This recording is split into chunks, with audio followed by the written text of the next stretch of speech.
And we're live. So welcome everyone to a game of 5th edition D&D with the Unnamed Adventurers Guild. Alex Newton, I'll be your tired DM for today. And we are returning to the Steel Kingdom, where we're going to be participating in the Squires tournament. And essentially, it's like a typical Knights tournament where Squires of other Knights show up and to pretty much encourage cooperation between the other nobilities and lords of the land. The other lords and nobles look to the knight squires and see what kind of potential they might have, and if they perform well, then you'll attract potentially another lord's or other knight's attention. Caleb and Valerie will be receiving a letter from Uther telling them that he is inviting you to participate in the tournament a few days prior. Now, we know how that kind of goes. So, what kind of thought process do you guys have when you two receive that letter? Oliver, you're just kind of invited to participate. Yeah. Like, show up. You don't have to do anything. You're just kind of the yes man. I'm their diplomat. I'm their escort. So we'll introduce the characters, and then we'll introduce we'll see their reactions. So Alex. All right. Hello. I am a very tired Alex Blanco, also known as Tired Alex Blanco number 2. And I will be playing Oliver Grovin. He is a level 5 now, sorcerer, a divine soul sorcerer of Ilmater, the god of endurance. It's just a very average Joe who doesn't know why he was blessed with some gift, but he's following the path that he was given, and he's going to see where it leads. He's made some new friends along the way. Del. I've got caffeine, so I'm awake. I need to get some. Can't be right back. Hold up. So I'm Del, and I'm playing Caleb Nevermore. He's just sort of a country bumpkin turned knight of the realm, and he's having a bit of a hard time lately because he may or may not have accidentally gotten some people killed through his actions, and he's not a fan of Uther right now, that's for sure. And well, my name is Sandra. I just got up, but I'm not really tired. I got coffee as well. So I'm going to be playing Valerie Kandra. She is a variant human and a level 3 Battlemaster fighter. And she's got long blonde hair and usually only wields her great axe and her hand axes. And she's sort of torn because she's really loyal to the law and to their ruler, Uther, at the moment, and she also doesn't support the evil act that has been committed, although with a good premise, sort of. So she's basically trying to support Caleb to not give in to his rage any further and try to give him support to cope better with this situation as much as it's possible to her. And once she receives the letter that invites them for a tournament, her spirits are lifted because that's something that she really likes doing. She loves fighting, especially like if it's an organized tournament.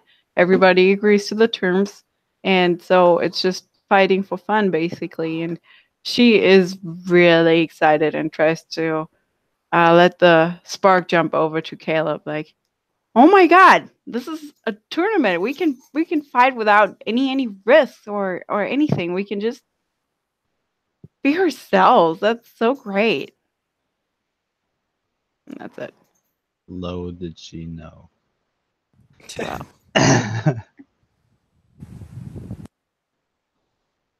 So, you guys are still staying in Loxley. Your manor, Nevermore Manor, isn't complete in Raylan yet, though your servants have been moved there and are trying to hasten the process and make sure everything's ready for your arrival. The three of you share a coach with Uther, and it's heavily guarded by 2 knights and 4 soldiers, It's really all awkward. mounted. Oh yeah. Well, Uther's taking precautions against Caleb there. Though Uther himself, he's not wearing his armor. He's just wearing some nobleman's outfit. He's wearing a long coat and a small crown. It's not totally majestic, but it's definitely up there in how much he's trying to, well, makes himself stand out. And you guys are riding along, and you are expected to be in your armor, and of course you pack some extra clothes if you are able to, just in case.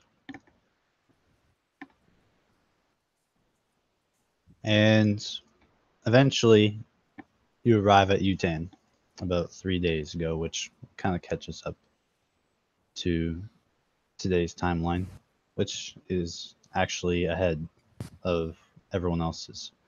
So actually the game will start 3 days ahead of where we normally are.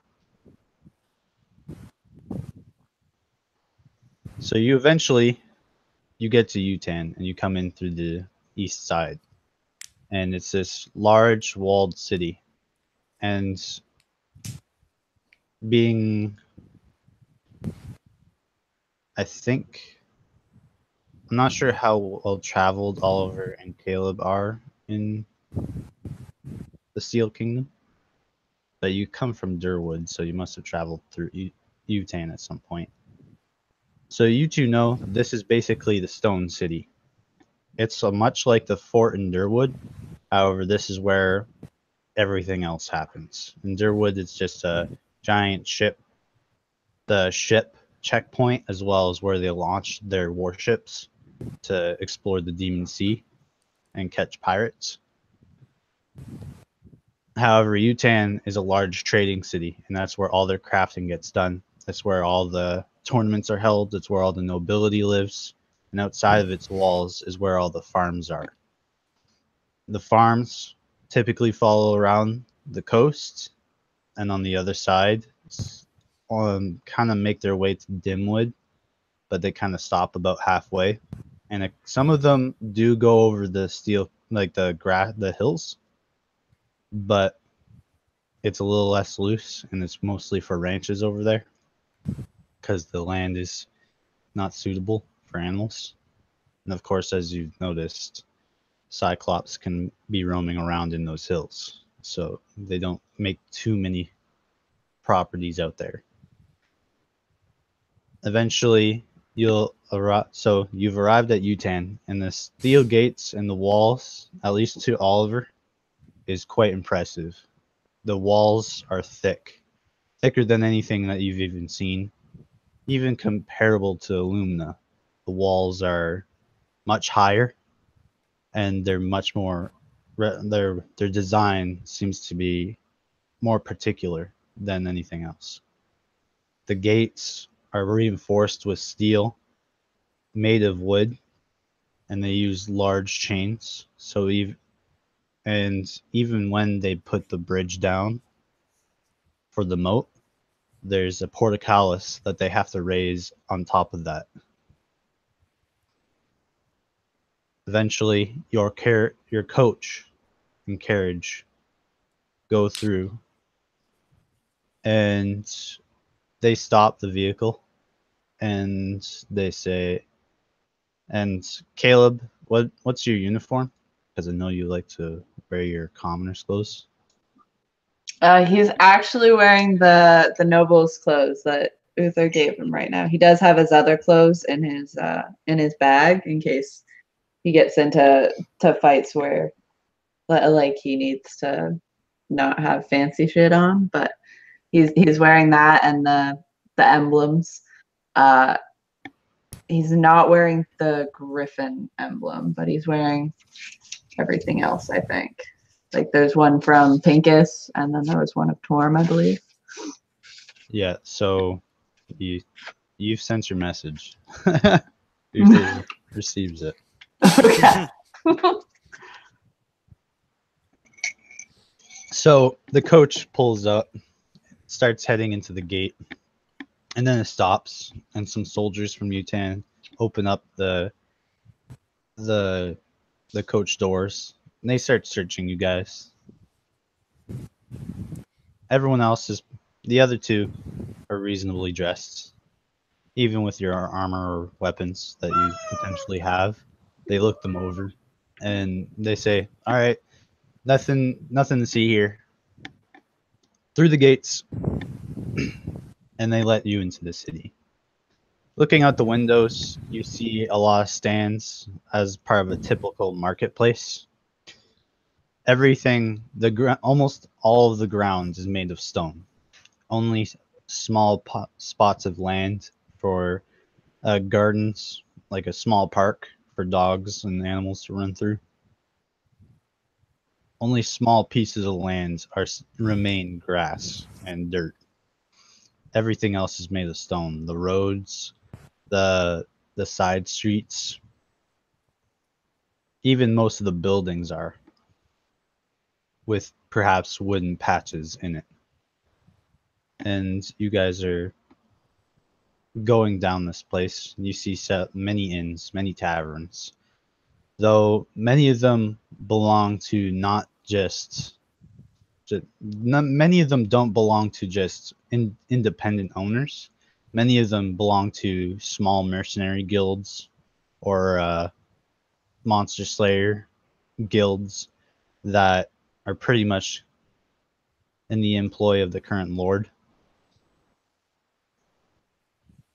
And eventually you will arrive to the Knights Arena, of course, where the Squires tournament is being held. And Uther, it's been a long, quiet trip between all of you. To kind of summarize, just to kind of summarize for everyone else, Uther and Caleb are not on good terms right now. Give me a moment. Uther, put your dog away. Dogs are playing beside the carriage and they're being noisy. This could have been our dogs. Oh, too No, soon. that's Too so soon. sad. Too soon. Oh my god. So sad. Such a Caleb thing to say, though. You can get a dog. So the carriage stops and Uther says, "It would be polite if you followed me to your quarters for the next few days." All right. Come on. Let's go. I'll repeat it because I guess she didn't hear it. Uther will say, "It would be polite if you followed me to your quarters for the next few days." What does that mean? I'm not quite sure. Quarters is like your room. I know, but why would we do that for the next few days? Because you're going to be participating in a tournament? No, I'm. The phrasing is like weird to me. So he means just once, right? Not every time before we go to our quarters we have to follow him there, right? Just let me show you your room. Okay. I can work with that. I'm sorry.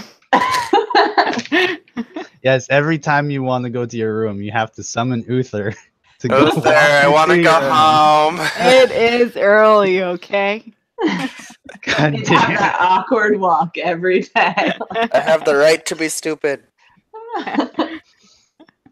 So you guys get out, and there's this nice long, not red carpet. It's actually purple, and you guys start heading into this large building. Inside, you notice that there's many arenas, and of course, the largest being the couple of jousting arenas in the room. So there's this. So basically, it's a large. It's almost like a coliseum, except it's in the shape of an oval. There's two jousting courts in there, as well as a bunch of dueling arenas and a couple of archery ranges. Like this place is huge compared to most arenas, and they can take stuff out and make it larger if they have to for more large scale skirmish practice. But for now, everything is set up, and you see a lot of people walking around. You see essentially a lot of squires talking to their knights, and many of them are just young men and women who are kind of wearing chainmail and carrying their long swords, and you see their knights talking to them. Of course, none of the knights are in their own armor. They're wearing their family crests and as tabards and wearing outfits. The squires are wearing tabards as well with their knight's crest. You guys, on the other hand, are just wearing what you typically wear, and some people find it kind of strange that Uther has a bunch of people following him that aren't wearing his symbol.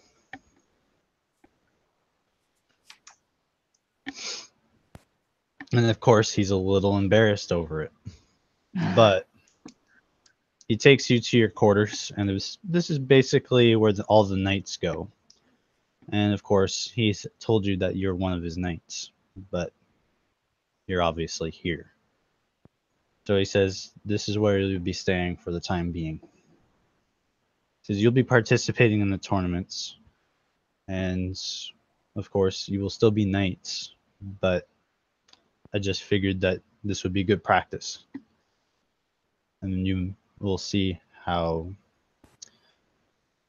the other squires are promoted to different ranks. And hopefully you'll attract another lord's attention. This sure is a good way to let out some steam, I think. And I just cannot turn down a good fight, so I'm happy for the opportunity. Yeah. When is the actual tournament? He says, the tournament will begin in a couple days, where you will be, well, at least these two, Caleb and Valerie, will be expected to partake in many battles involve dueling and jousting. However, if they are wanting to sign themselves up for archery, they may partake in that too. I'll be cheering you guys on. Just give me a moment. I'll be back in like 5 minutes. Sure. Tune in for the Archer tournament with Oh, Dex Plus 2. I'm gonna be your hype. I'm gonna be your hype man. With my 20 charisma, I got you. Hey, puppy. Come on. Hey, puppy. How are you, puppy? Poppy the puppy. You guys need like fighter nicknames. Fighter nicknames. The Smasher. No, it's gotta be with your. It's gotta deal with your whole theme. The Cleaver. All right, so Caleb, you talk like you're from the Steel Kingdom. All right, let's see. And you've got Holy Light. You got Torm, the Western Fury. That's yours. The Val. Western Fury. Oh, You God. like your battle axe. And Great X. you got dope ass hair. Yes, I do. You look like a Viking. Oh, fuck yeah. The Plunderer. The Plunder. Ah. I don't know. I don't know. No. We'll workshop yours. I don't think so. Yeah, no. Well, you know, we're not used to girls. Hold on. Shit. I'll come up with something different. I'll come up with something. It's alright. But yeah, no, I agree with Val. This is definitely a way to let off some steam, and especially some well needed steam. He says, well, this is all I need to tell you, unless you have questions yourselves. I'll be leaving to my own quarters, and I'll be speaking to the lords about the recent activities. Thank you. I nods think to you should. Yeah. And he think you should says, dip. he's like, I'm not one to take orders from peasants, but I think you're right. And he'll leave. And I'm of course, insulted. many knights are kind of just looking over to you. They're noticing your lack of symbolism, obviously. Some of you are just wearing pretty standard gear, and although Valerie's armor is impressive, it doesn't have anything to carry her family's name. And same with Caleb. He doesn't. His symbol is not there, and he does not wearing a family crest name. So they're mostly just wondering what you two are doing there. And of course, Oliver, who's not even a squire, is being roomed there as if he was one. Well, sorry, a knight. And it doesn't take much of a perception check. You guys can hear them gossiping about the three of you.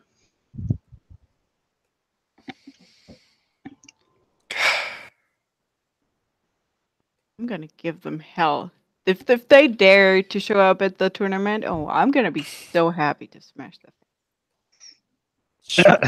Do it. Just Yeah, well, I can't do it here in the walls, but they Yeah, better not show up for their own good. save it for the tournament. All right. So food and water will be provided to you by servants. So what do you guys want to do in the couple days before the tournament starts? I want to go and give the rest of my money to my parents. And then get the fuck out as soon as possible.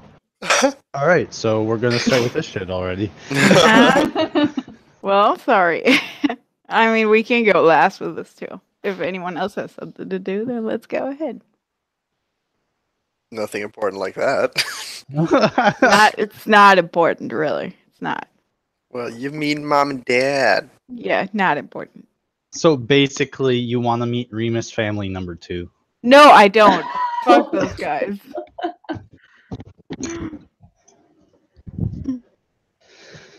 Well, they are a couple days out of town if that's how you want to spend your time. Oh, is this a couple of days? Because we don't have a couple of days before the tournament, right? Yeah.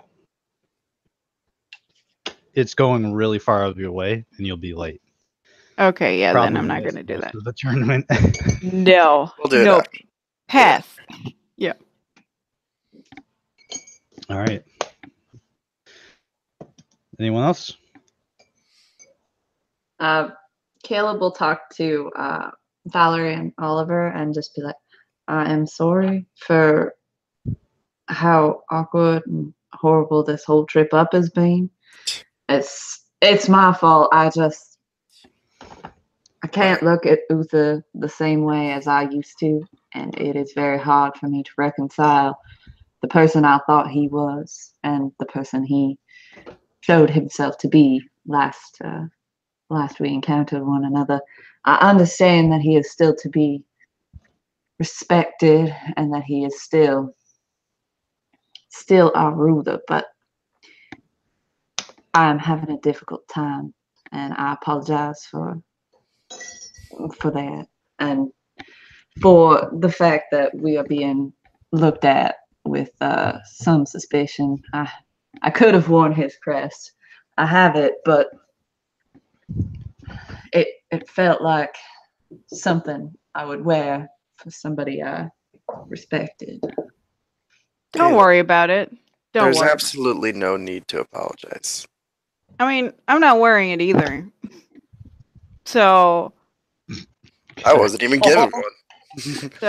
I mean, we're kind of in this together, and I mean, we do have our differences and all, and well, don't apologize for that. And if they're gossiping, well, I hope they don't come across us because, I mean, if like on the tournament, of course, I would not want to start a fight here, but I hope they're gonna be sent in, and then we'll show them. We'll show them what we're made of because the crest is not gonna show anything about us or say anything about us. I mean, what does a family name or this crest like really mean? For nobility, yeah, but we still know who we are. It seems to be something that's real important to them. Seems to hold some weight of respect and that I don't know. I've never moved in the circles of nobility before. It's a whole different world to what I'm used to. You know what I say? I say you represent in this tournament who you want to represent, who you are. That's who's going in that fight. Caleb's going in that fight, not a representative of Uther or Loxy or anyone. No. Caleb Nevermore is going in that fight. That's how I see it.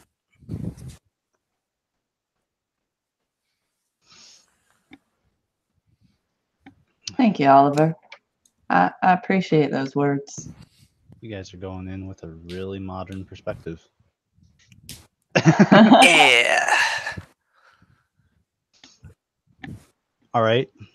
So again, you guys want to talk to any other knights or explore the place first, or I wanted anything to. else? You have a couple days. You Yeah, can I wanted walk to. around town. I wanted to buy some nicer clothes. You're like, just be yourself. I gotta look better. I gotta look. Well, I'm not fighting. Group So I'm pressure. assuming I'm doing all the talking with all the cool people while you guys are waiting to beat the shit out of each other. But And we're I'm not gonna. gonna be fighting against each Yeah, other. you guys aren't fighting each other. Oh god. Oh my if you guys god, are that'd be fighting so each fun. Will we though? You PvP. could be. You guys aren't wearing each other's symbols, so you guys don't represent. Oh. Hey guys, maybe we should come up with a symbol of just like the three of us. And it's It just this won't. badly drawn stick man, the stick It won't. figure. It won't pass. You guys have to be. You guys have to represent a family name.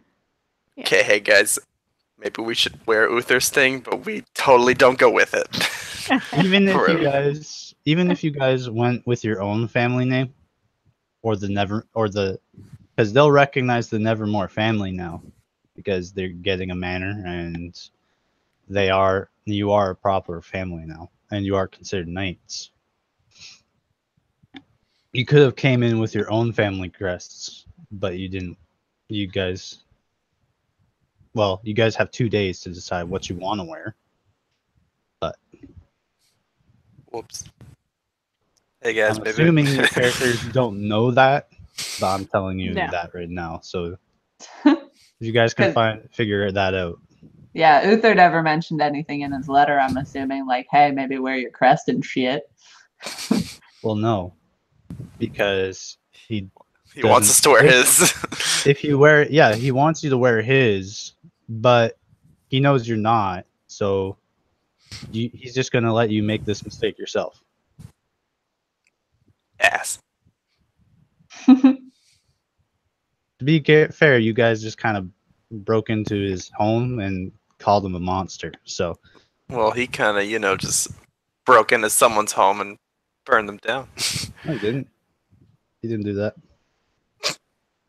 He didn't. His what's it called? His commander did. Well, somebody shouldn't be a narc. a rat. I'm lawful good. And what did he you lives. expect? Oh wow. It's like you just called us a narc. Fuck you.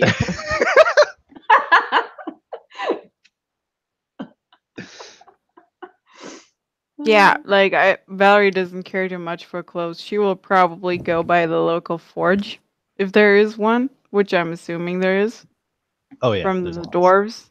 And she'll just take a look at the weapons and at the did you close it up by accident again? I Yeah. apparently don't know how taps work. So, are you going to the one that you know of, or are you just going to a random one? Depending on how far it is. Like I don't want to say like yeah, that would make me go late for the tournament. That would be stupid.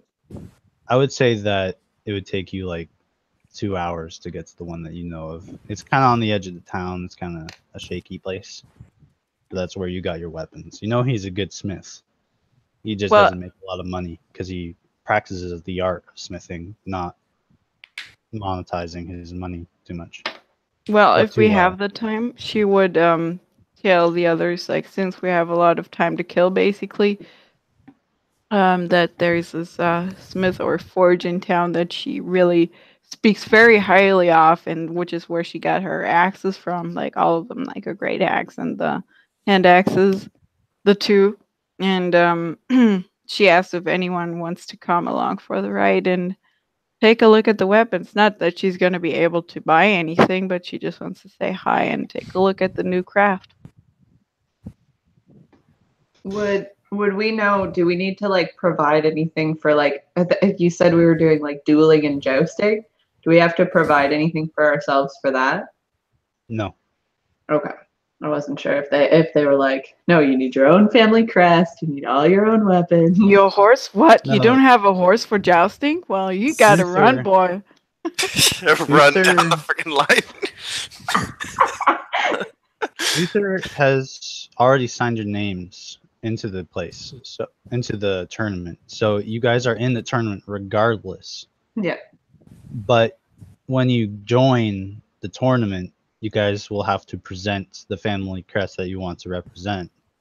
And if you don't have one, or you choose not to, then you'll be representing yourselves as independents. The upside is if you do really well, you'll attract more people that way because you're just an independent who's got this far by himself, or at least you'll look like it.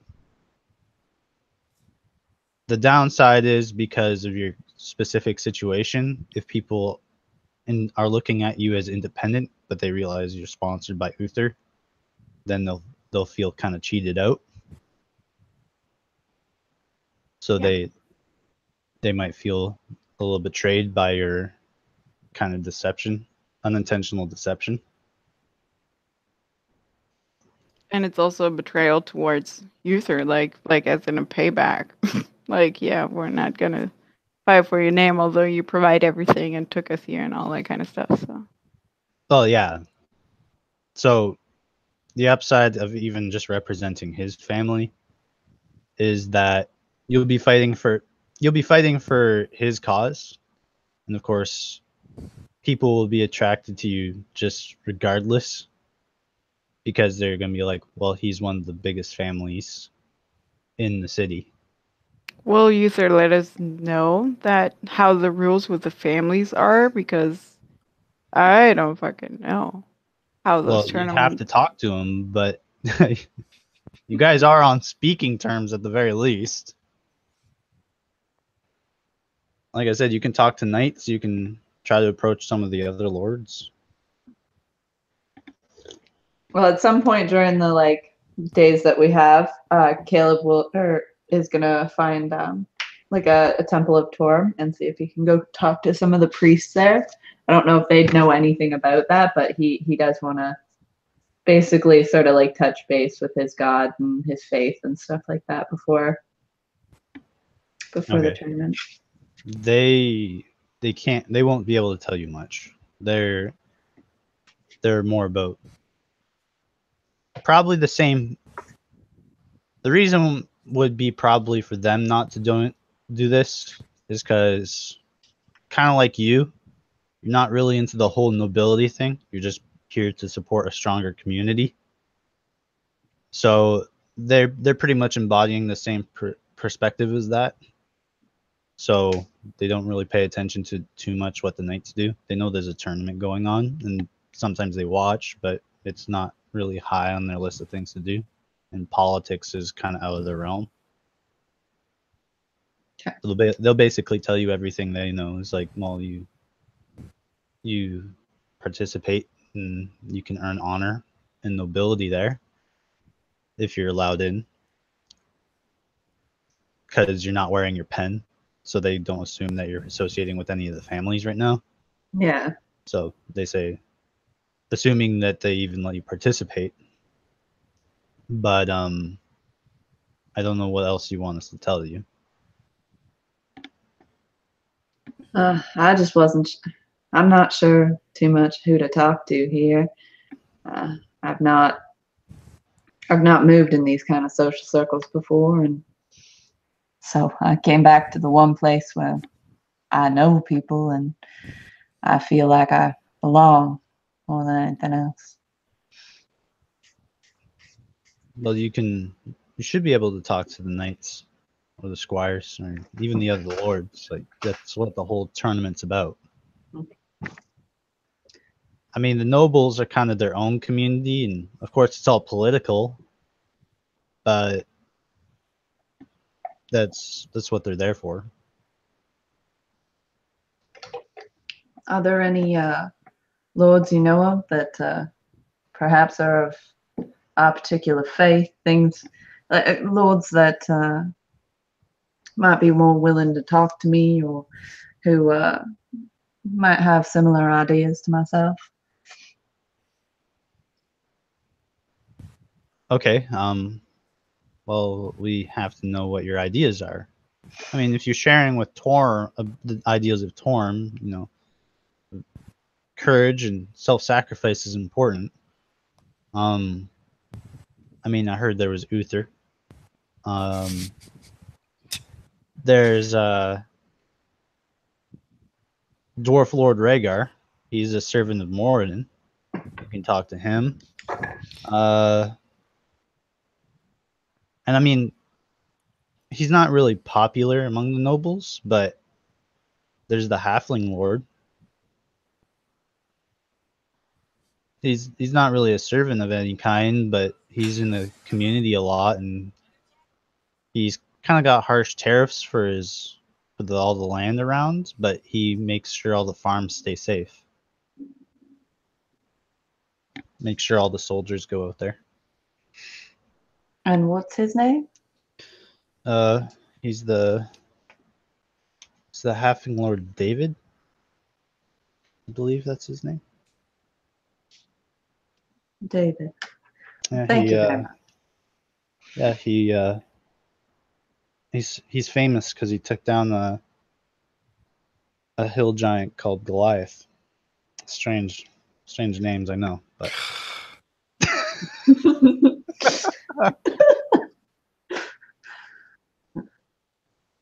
David and Goliath, huh?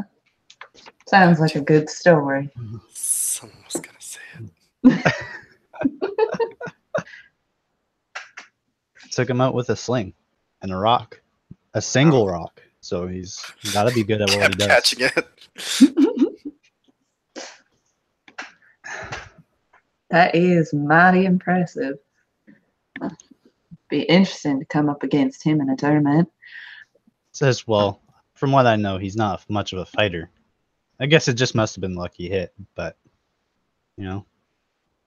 Perhaps Torm guided his hand. Keep his people safe. He says, well, he was just a humble farmer, so I imagine the harsh tariffs aren't because he's greedy.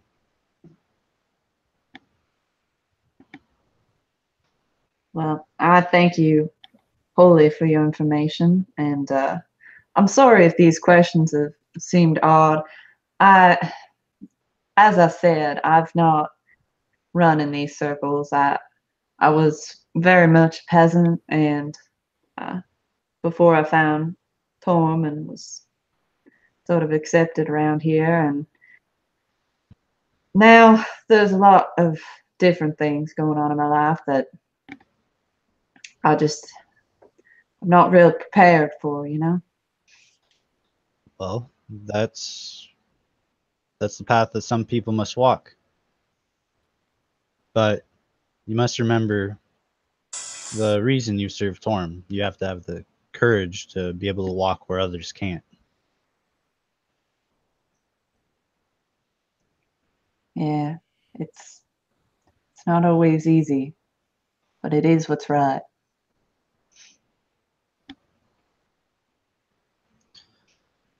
Well, do you need some time to prayer? I would appreciate that. Thank you, sir. So you stay for the sermons in the morning, and it bolsters your faith for the time being. And I'll say that for this tournament, you will have a single bardic inspiration of a d6. Nice. It will only last for this tournament, and it's only a d6. You can use it for attack rolls, ability checks, and saving throws, just like a typical bardic inspiration. Okay. It doesn't end when you sleep, and it lasts for as long as you are in the tournament. So, but it's only one use. Okay. That could come in handy, though. Especially with the way I roll. Yeah. So, do you two stay for the sermon?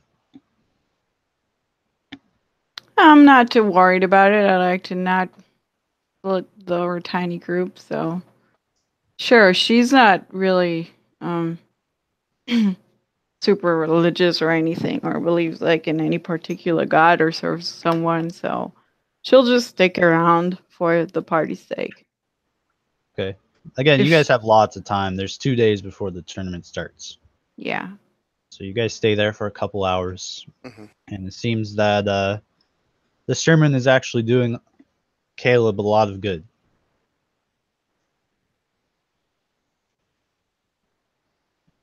Next time you see him, he seems a little bit more confident about what to do next. That's good. Yeah. I thank you guys for coming with me. I appreciated having the company. Oh, don't worry about it. I mean, those were some nice words, and I mean, it it can't hurt, you know. I mean, people get their strength from the gods, so yeah, I think that was the right thing to do. I'm not sure what to say though. It's all right. I know you're not one of particular faith in any one god. Tom is close to my heart. He was brought to me in a time where I felt like little more than an animal, when my rage got the better of me. I feel a lot better now. I was talking a little to the priest, and it seems I've heard a lot from just listening that we should be perhaps talking to some of the other knights. As much as I feel like I don't really know what to say to some of these people, I think it might do us some good to make connections and things of that ilk before this tournament.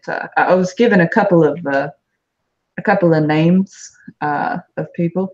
There's Mhm. apparently a dwarf lord, Rhaegar, a follower of Morden, who I was told is a nice enough fella, and this halfling lord who his name is David, and he apparently felled a Goliath.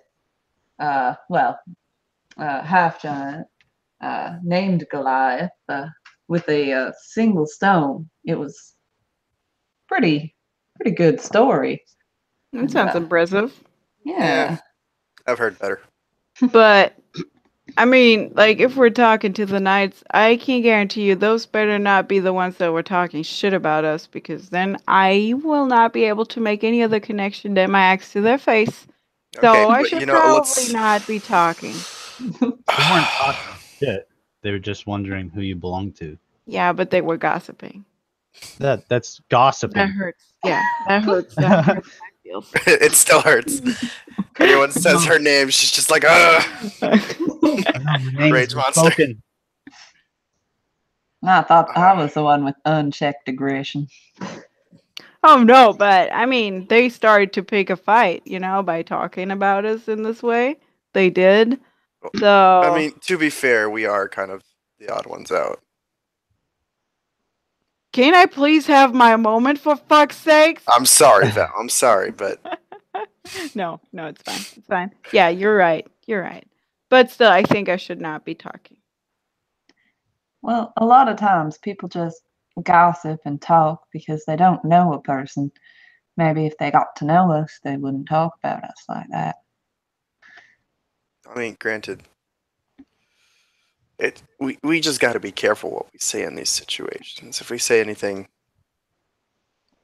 bad about Uther or anything, which is kind of what we're feeling towards him right now, it could leave us in bed, just in bad shape, at least with him. As much as I'm not on speaking terms with Uther, as I said, he's still very, very important to this country, and I can recognize that. I have no wish to badmouth anyone. My words have got me in enough trouble lately that I'm inclined to keep some of them to myself.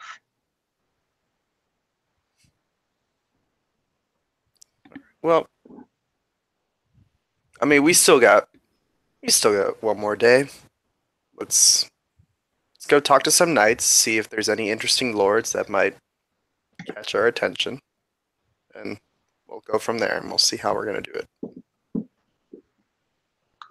We'll play it by ear. Sounds good, Oliver. All right. Okay.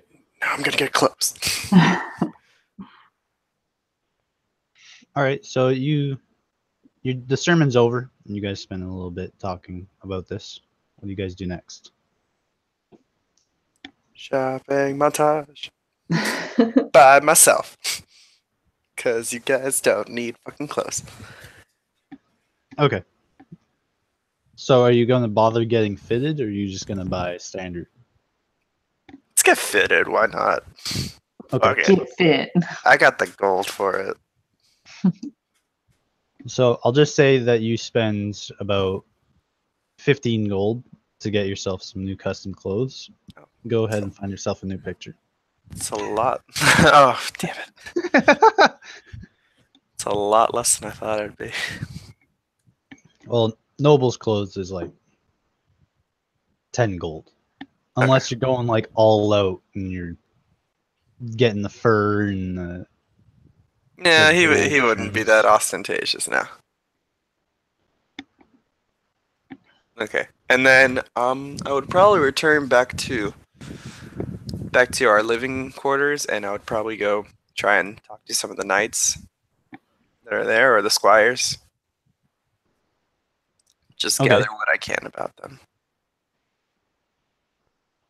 So you approach... So there's 3 races that are participating in the... Oh, sorry, I should say there's only 2 participating in the tournament. There are halflings there, but they're mostly just servants and bartenders and stuff. So there's dwarves and there's humans. And all the knights are pretty much male. There's a few females there. The squires are actually a pretty decent mix. So who do you want to talk to? So of course there's Rhaegar's family, the Stone Picks.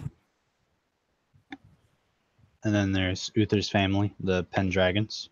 There's other families there, but they're less notable. Oh, there's more people representing Uther? Yeah, Oh, okay. he's not gonna just have you two there. Yeah. You guys are rebellious assholes. So he has his more family members there. The feeling is mutual. Okay.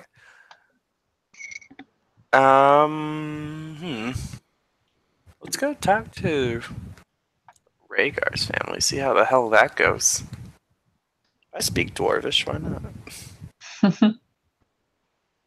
So That only means it can go well.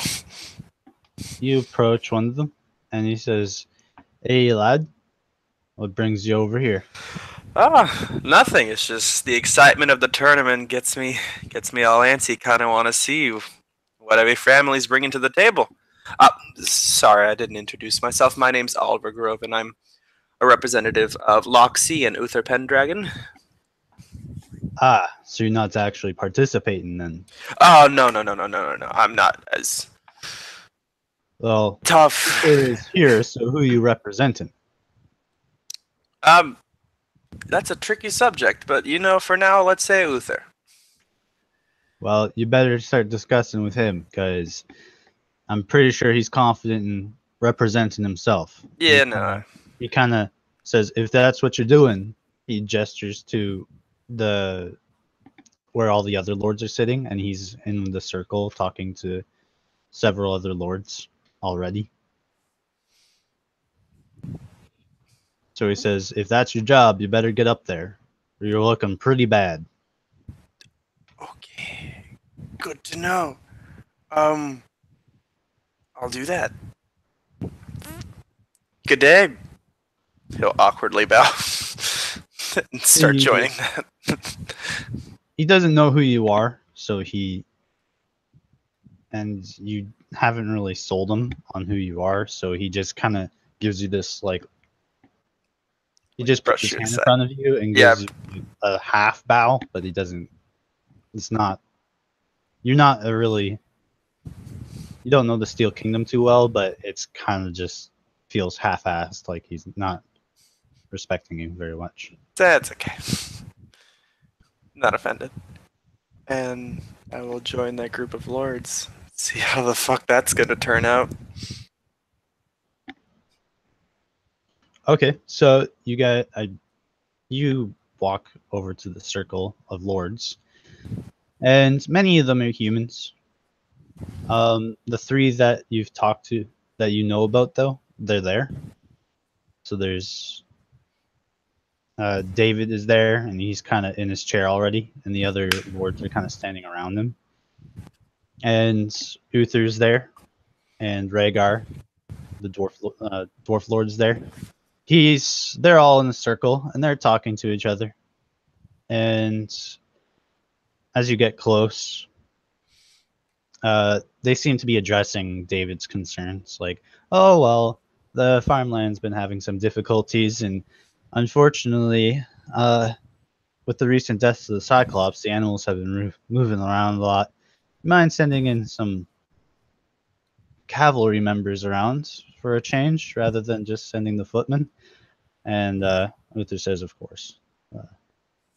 That's what we'll do. And many of them agree. Like, they're not going to argue with the guy who's speaking on the commoner's behalf. So that's where they are. How the fuck do I approach this? I don't know. Okay. Oh god. My main whole thing is, do I wear Uther's emblem or not? You don't have one. Oh. So if So you I'm somehow not. got one, he's going to be really surprised. Surprise! I'm Uther's, but okay. You know what? Let's just do it. Let's just walk over. Yeah. Okay. What's 'Cause your that's just- passive performance? Passive performance is Oh, shit. +5. Okay, so 15. Yeah. So you walk in, and the lords all look over to you, and they're a little suspicious. But Uther looks over to you, and he says, and he's a little caught off guard. And he says, this is my new knight's friend, uh, Oliver, correct?" And he kind of just puts his hand behind your back and kind of pulls you in. Yes, Oliver Groven, very, very pleased to meet you both. I've heard a lot about you. And the other four lords are a little displeased, and they say, "Well, we're gonna go do our own business and get those cavalry that you were asking for." And David just gives them the thumbs up, and they'll walk away. Rhaegar doesn't seem too bothered by your presence, and he says, "All right, so Oliver, what brings you here exactly?" Well, we're here on behalf of Uther and his family.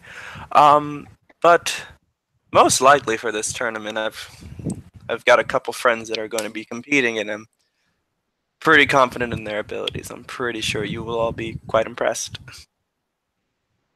So Rhaegar and David look at each other, and David says, "So, where's your little?" Uther just kind of stops him with his hand, and he's like, "Ah, I see." And Rhaegar obviously notices that you don't have a symbol on you, and he says, "So, yeah, strong representation. I can. I'm sure I would have known just by looking at you." Well, I mean, I'm sure that got carried away in the mix-up during the preparations to come here to Utan. Is it right? Right, Uther? He says, "Yeah, yes.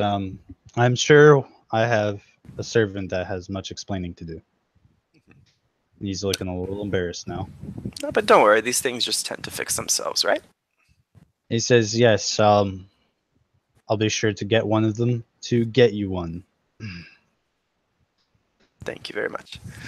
Now questions. Who are some fighters that you guys might be having under your endorsement, if anything? Rhaegar and David look at each other again. They're obviously getting a little auspicious about the questions you're asking. Well, And I mean, Uther says, "I think it's time for you to go." really?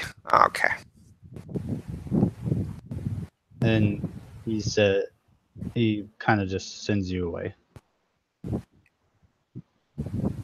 I tried.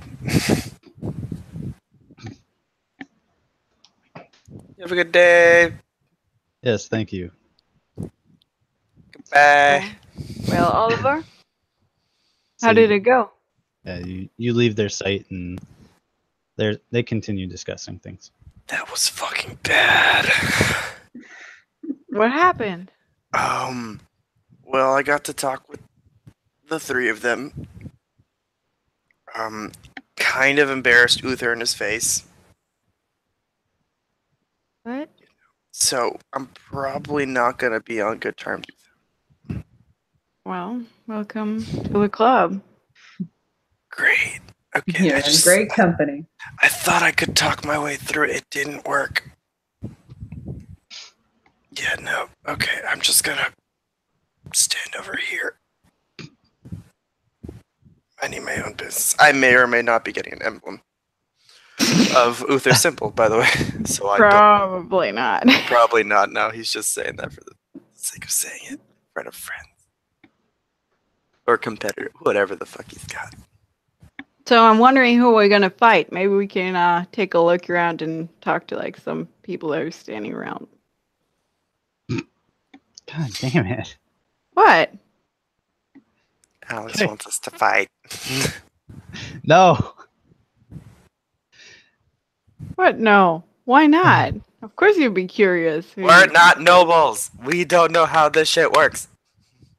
Also, Basically, it's suspicious as fuck because they know why you would ask for names of knights, because they're famous enough where if you ask about them, you'd hear stories about them and how they fight.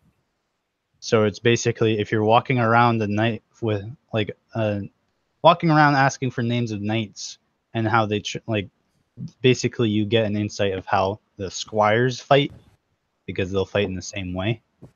So basically, you're asking around for an advantage. I thought they just wanted to brag.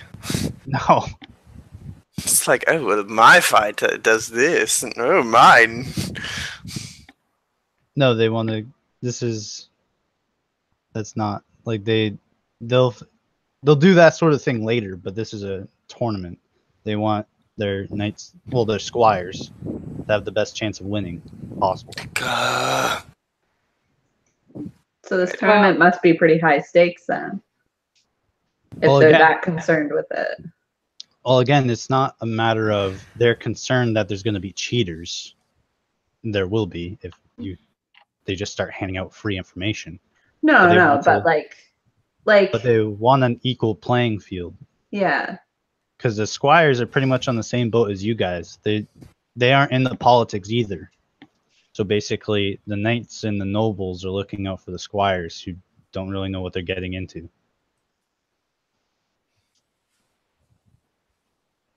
I think you guys should just fight someone. My question is, would I Just punch it for in the some face. reason know that on tournaments like these, crests have to be won since she used to be a soldier, like if she stood guard or something, like hearsay and all, or like rules. The soldiers have a kind of similar tournament, though there's so many guards that there's no way you could really pick one out by crowd by name. So you guys could boast as much as you'd like. Though, considering that these guys are supposed to be like big names that are coming up. No, my question is, would I know from my past, like some basic rules about tournaments like these? No, because Okay. you like I said, you only take parts in tournaments that were handled by the soldiers. Okay, gotcha. So again, this is more this is as much political as it is about the community. Okay. You know that the tournaments are basically the same almost. You don't do the jousting because you're not allowed to hurt the horses, but you do the tournament like you do the dueling and the archery. Well, then let's go ahead and ask around how things are supposed to go down here because I have no idea.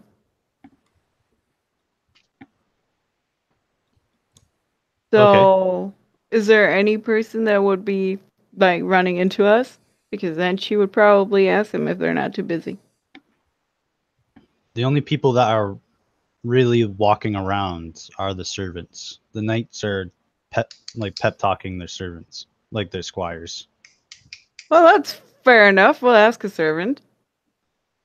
Okay, so I'll say a halfling walks up to you, like is walking by you. You kind Yeah. of pull them to the side. Hey, you, do you have a moment? I guess I could have a moment. Yeah. Oh, awesome.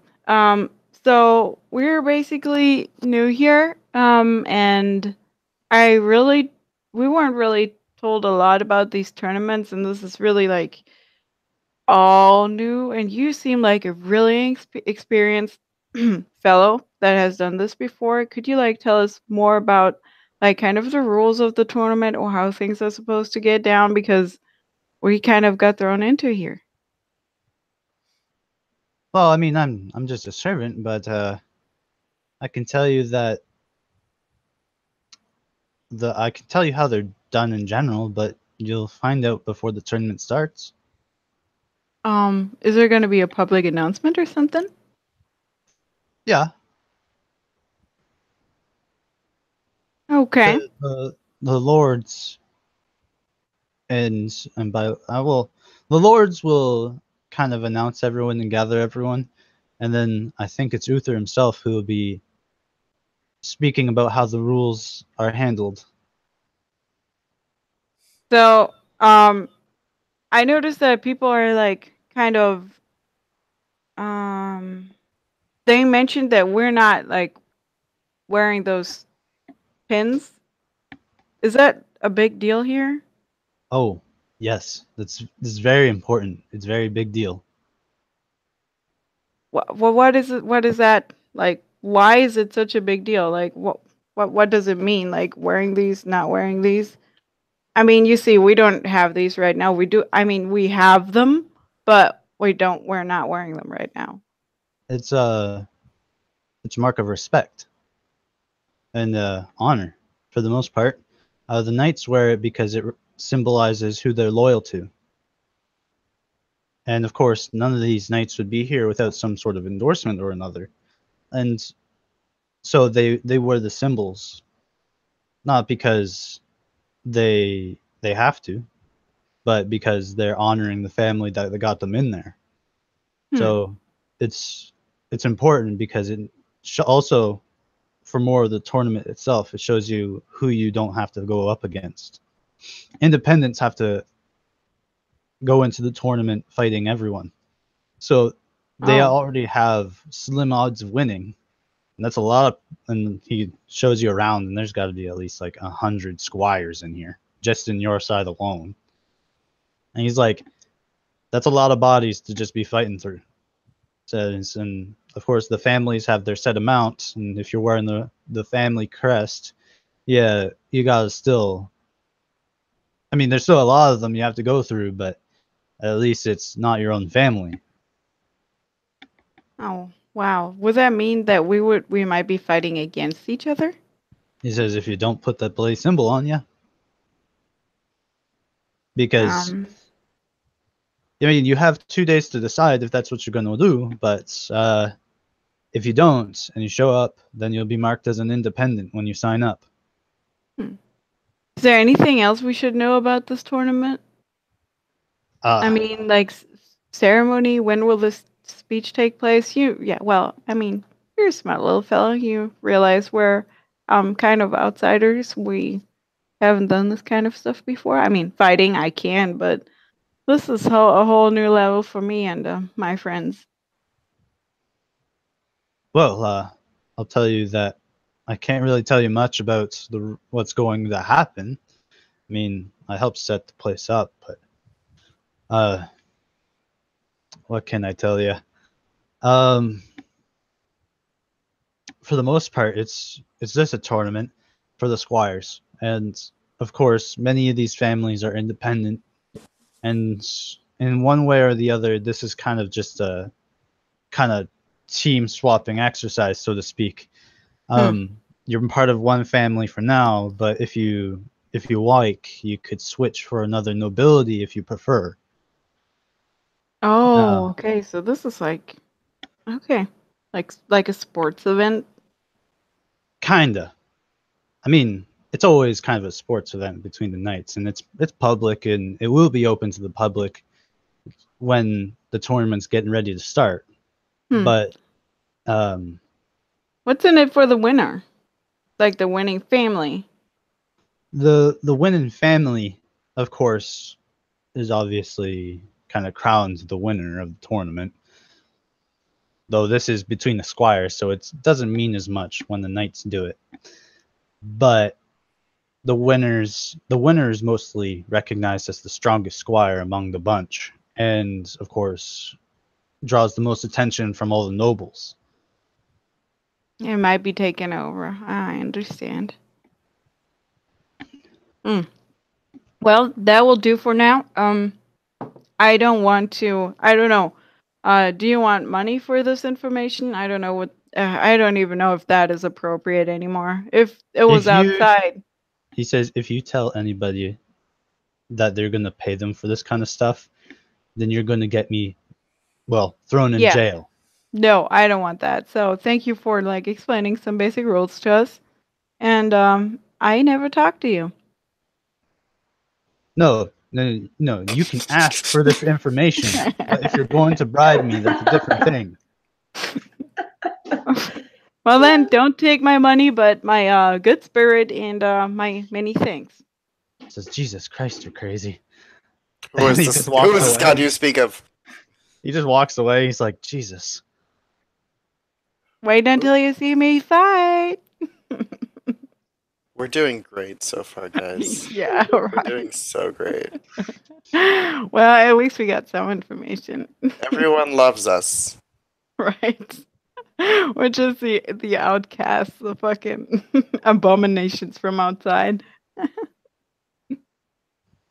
Essentially. Every single person here likes us. Not a single soul hates it. Well, you guys were with me, right, when we got the information, so. I'll be right back. Mm-hmm. We should, I don't like I like the idea of fighting you, Caleb. I'm not gonna lie. I would like to spar with you. I want to I beat you mean, in the face. no, I mean, that would be interesting, I think, but I think this is not the time to do this. So, I mean, like it or not, maybe we should put these on because I don't really, well, I mean, I could probably fight through all those squires, but probably not because it's a lot. Yeah, no, So, don't bite more than you can chew, Val. yeah. I mean, it Seems would like not it's be, very important to be wearing one of these, no matter who you're representing. yeah. It's very superficial. But I mean, it's for our own sakes, so maybe we can compromise to wearing them during the tournament. Yep, Be a bit strange at this point to start wearing them because so many people have seen us without Uthos. And neither of us have gone to talk to Uther. it's not like he cares. Sure. Well, according to you, he was real embarrassed when you came up with that one. Well, that's because I was trying to gather more information and I really had no other way into that conversation Hmm. but with his name alone. Well, I don't know. I think it should be wise. It would be wise to wear them. But I don't know. They said it's like an honor to represent the name. Wouldn't that be also like? I don't know. I mean, aren't we here on user's name? Yes. We are. And we've got a lot of us are riding on Uther's coattails. Even our manor that's being built would not be built without him. I just don't know. It puts me in a hard position. I don't feel like he's the man that I once thought he was, but doesn't mean I don't owe a lot to him. Maybe this is an opportunity. The little halfling said that there might actually be a possibility to switch even lords, so we would still have the opportunity to change or make good things happen, even if it's not under Uther. But if we show like this kind of disrespect by not putting on the name, I don't think that will work so well. I mean, won't it be just as disrespectful by leaving him and switching to another lord? Well, it's not like not we came here without wearing those crests, so I don't think it does look like we're not loyal already, so I don't think anyone has taken interest in us so far other than negatively. I just wish it weren't all so political. I I mean, know. I wish that we could just be judged on our own merits and not on who supports us or who doesn't. But it's a whole different world up here. It's not the same at all. And I think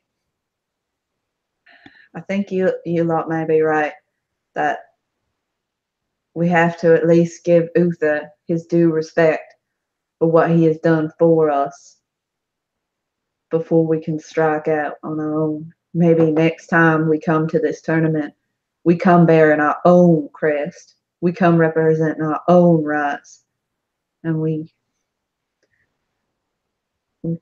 branch off. I mean, the priest that I talked to earlier was saying that that little halfling, David, was a commoner before he was a lord. So I imagine that he worked his way up. Perhaps we can do the same, and next time this tournament comes around, we'll have our own right to be here. We'll have earned it maybe this time, rather than needing then we Uther's can- permission to be here. Right, and then we can pay him back by defeating his knight or squire.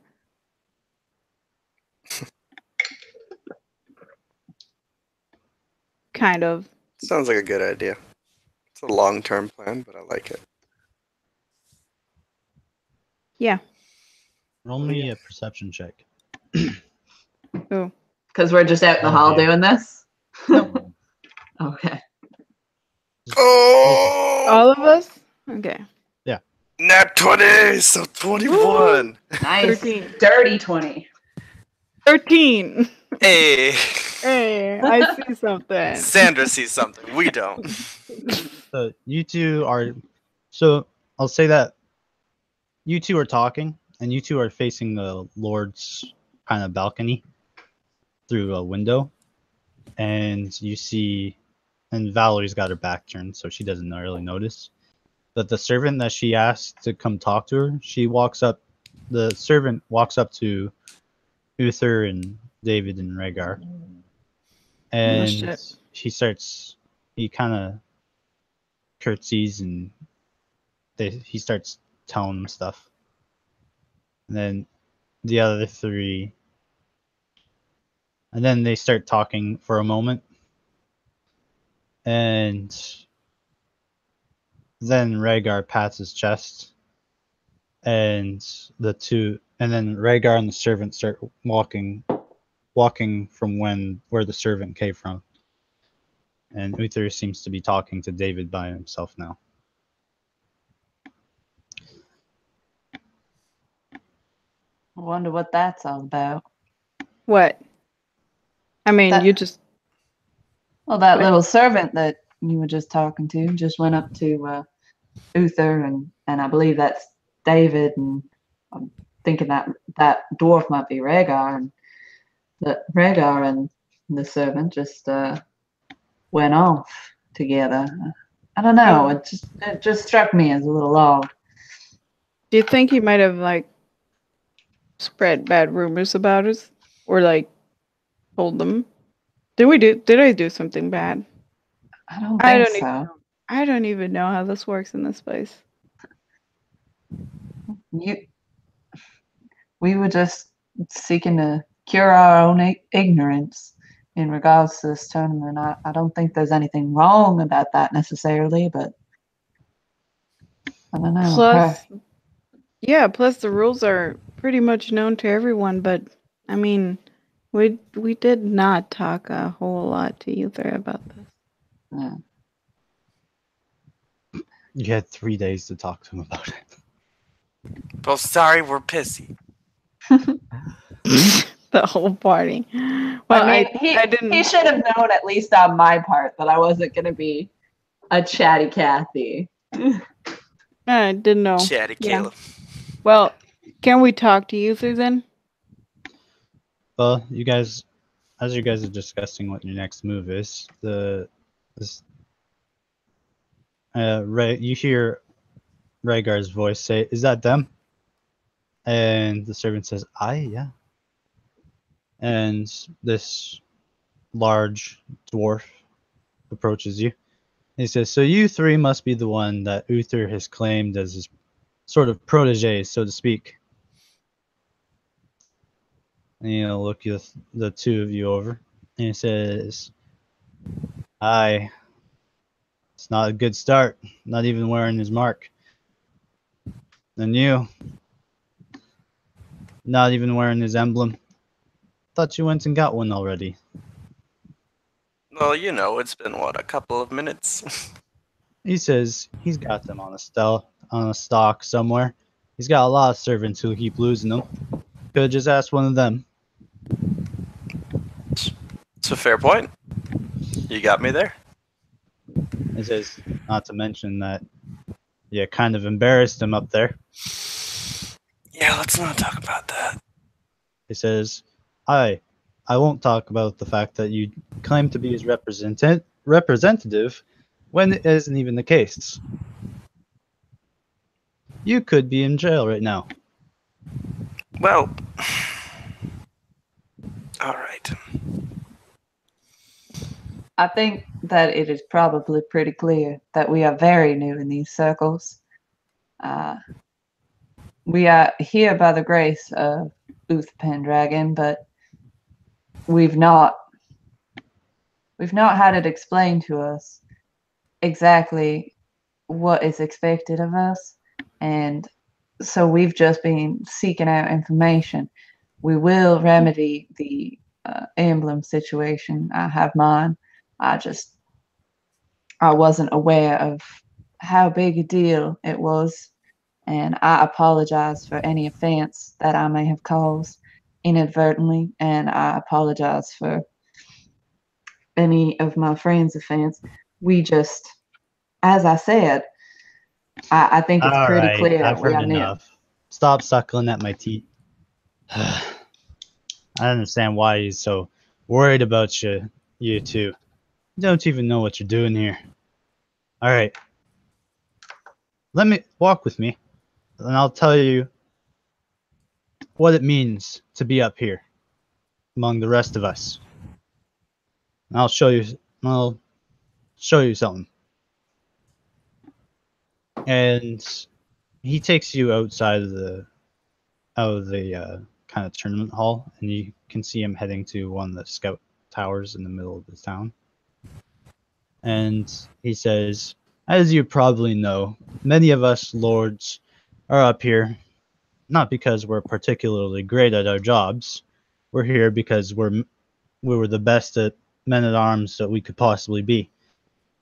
Some would even call us heroes at some point. I imagine, since you partook in the battle in Loxy as of late, you know that Uther just recently liberated Loxy after slaying a blue dragon. We Very were there. It was very impressive. He says, aye, it would be. And you guys start like crossing the street. And Did he we look says, both ways before we crossed the street? no. If God somebody dang it. in the carriage was bold enough to run over a lord, they'd be fucking dead so fast.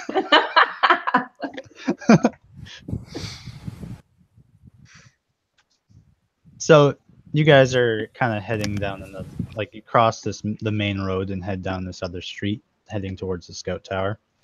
He says, many of us got here simply by our strength of arms alone. Heroes who have made it to the noble position because, well, we're symbols of how the country should be, and not how, the normal merchants want it to be. And he says, we keep these tournaments alive to essentially evoke the emotions and conditions that we expect from other people who should be like us. Loyalty, respect, strength, honor. Those values that we expect of our knights as well as ourselves. And trust me, we're a lot harder on ourselves than any of you have been. So consider that a blessing. He says, he told me how you kind of fought for that merchant's right to do what he pleased, especially with that Doman currency. And That was not particularly our intention to fight for his right to represent Domia. What we truly wanted was to fight for his right to Live. learn from his mistakes. says, well, I have a couple of funny stories to tell you. And he walks over to the scout tower, and some guards salute him. And he says, "Open the door. I need to get to the top." And the scouts open the door, obviously. And he says, "Let me guess. That was Brusolini, right?" It was, yes. He's a money grabber all the way through, thick and thin. He told me about what he heard that he was talking to you about while you were at Loxy. And let me tell you that in the eyes of the courts around here, if you had taken anything that he had given you, well, you'd been in the stockades right now. And he starts climbing up the ladder. Like, well, not the ladder, but this kind of steep steps. And Excuse me, Sir Rhaegar. Where are you taking us? he says, "Taking you to the top of this tower." She rolls her eyes. He says, "What Mind were you me. expecting?" Yeah. Well, he can't see. He's walking up the ladder, so he can't see. Well, I corrected myself and said stairs, but okay. Okay, sorry, I didn't hear that. God damn it. So he says he's always been kind of squeaky clean about those sort of things, convincing guards that he isn't totally a bad guy. Now, of course, we always had our kind of feud against Domia and their magic. And we're not particularly against any of them, though most people say we would be. And you guys are halfway up the tower by now. He says, "We, of course, always let the clerics do their business. And we used to have archmages, but we had to put a ban on magic for a time being while this plague was around. But it's been cleared, but we haven't lifted the ban yet, and we plan on changing that soon. As long as things keep clear with the magic users around Illumina, they keep their business to themselves." And you get to the top of the tower, and he said, and you get to the top, and the scouts are kind of looking out, and he'll say, "We haven't had much need of magic since, well, for a very long time. It's been about 100 years since we've officially had a school here for that sort of thing. We have one in my city, but it's more about rune mastery than anything else." He says, and he kind of just gets you to look over the edge with the city. And he says, "All of this was built up by hands of every man and woman that lives here." And he says, all of them following the same code that we've always lived by for, well, for humans, generations. Now I can understand that you're skeptical of how we do things around here. And that's particular, compared to the other cities, it's not the modern way of living, but it's the best that we've got, and it's been working for us.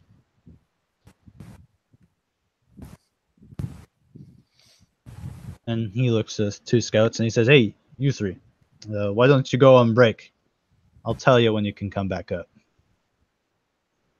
And the three scouts kind of go back down the stairs.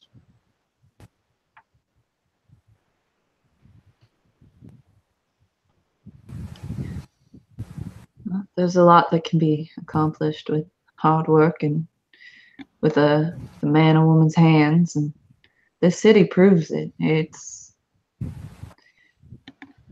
very impressive all around. And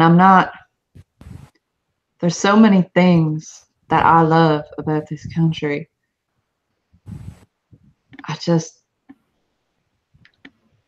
The way things were done, it just didn't feel right to me. Says, "Now, I heard that Domia was brought up in a conversation with particularly the last time when you were talking with Brucelini.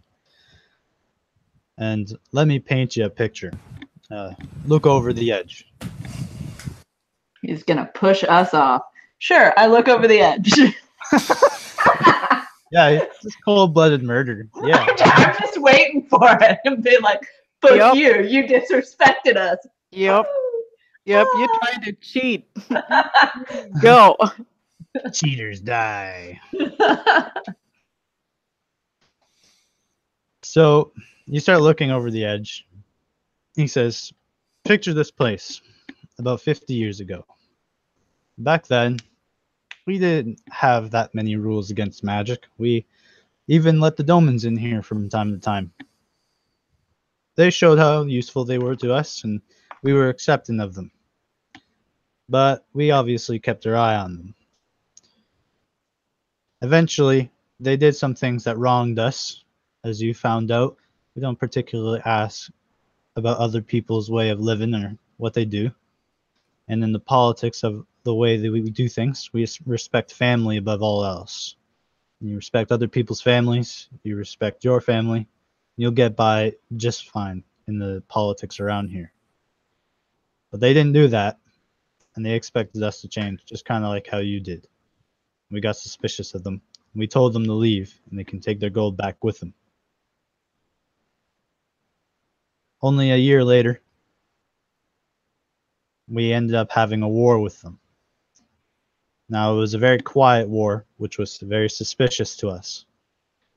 And of course, we have our own code of conduct when we go into wars and battles.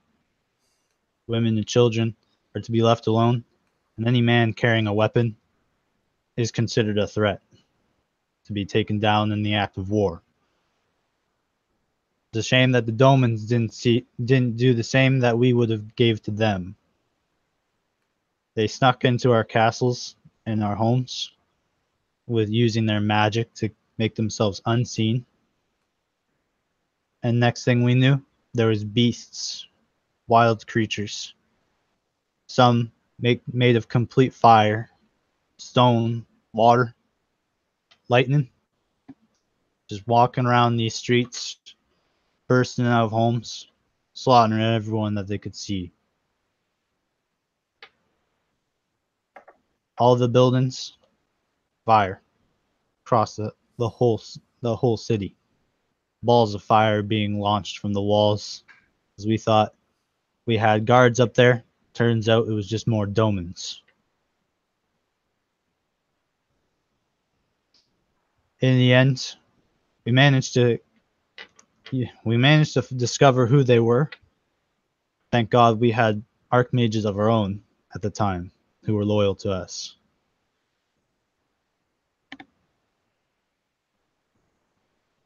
We managed to discover all the Domans, weed them out, and unfortunately, many of them rather died than be sent back home. That is why we don't trust the Domans anymore.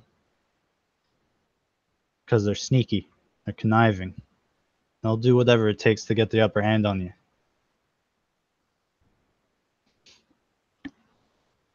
That's why Uther did what he did. Because Brucelini, although a citizen, is everything. He embodies everything that they stand for, at least how we see them. And he doesn't want to give that kind of snake any more oil than he already has. If I were in this position, I would probably done the same. He says, now, every time you think about what Uther's done, just remember the city on fire and people screaming and running through the streets, not knowing what's going on, getting eaten by monsters. And then you'll tell me you'd do something different. You know that I wouldn't. I went to Uther because I feared that very thing. And so It he was- has that fear every day. It was the way he went about things that didn't sit right with me. He didn't bother to stop and tell me any of these things that you're telling me. He just told me he'd talked to this man. But he talked with his swords. Then he And must have learned something else. It felt... I've never encountered Brucelini before. And I know people can change. And I wish that more people would try that before resorting to violence. I know I don't have too much of a leg to stand on sometimes because I get real angry sometimes, but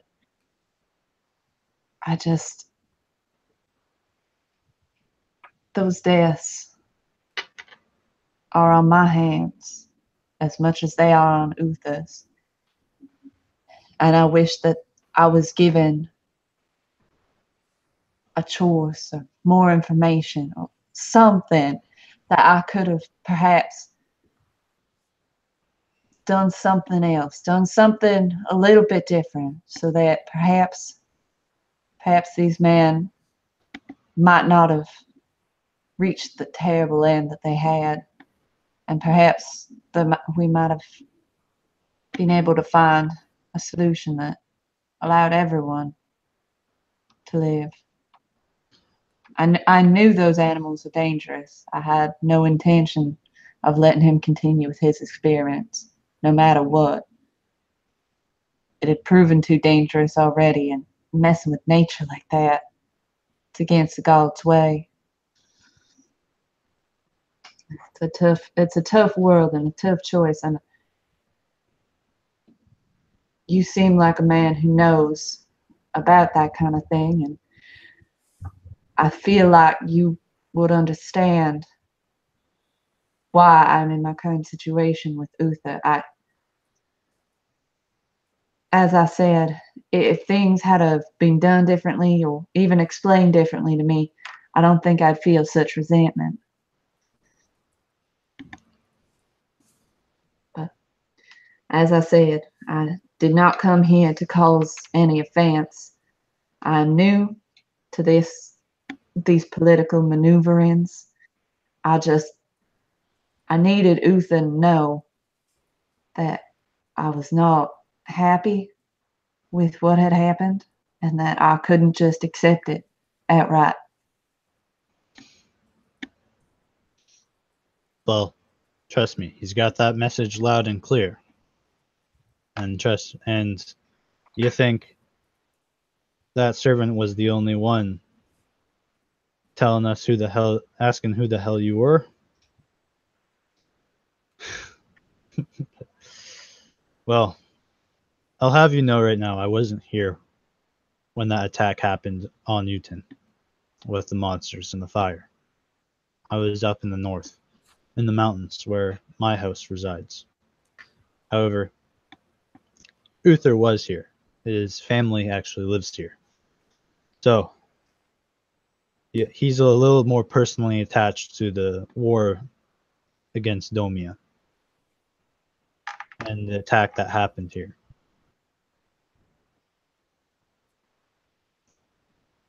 So if you want to know more about it and his position on Domia and why he might be so against them, that's something that you'll have to ask him personally. But the politics around here is pretty simple compared to perhaps even my city. So just stay honorable, stay valiant and vigilant. We don't particularly practice deception here, but we're not fools either.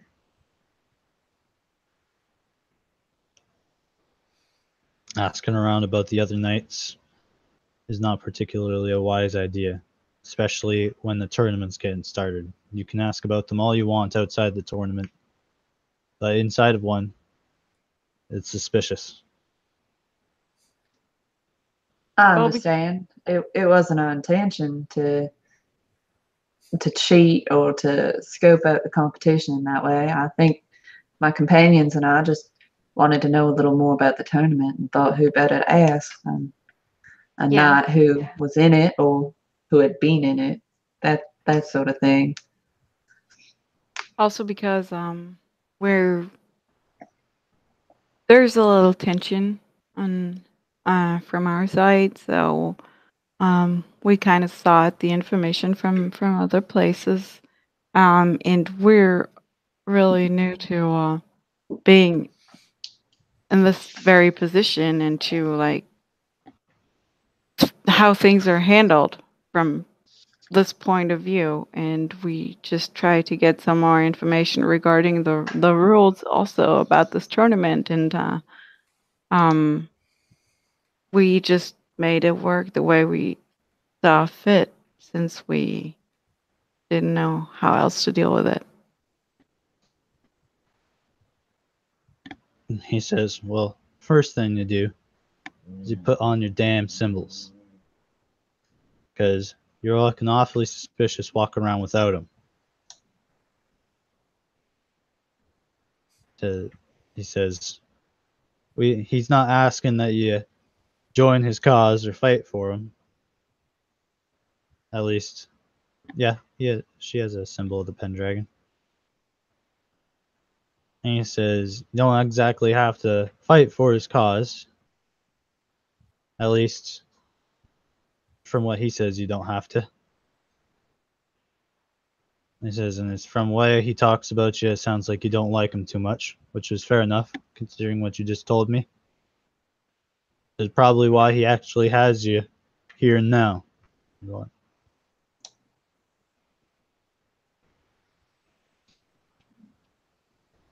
Well, I thank you for your candor, and I appreciate the explanations. It's been a rough time lately, and it's a whole new world for us. I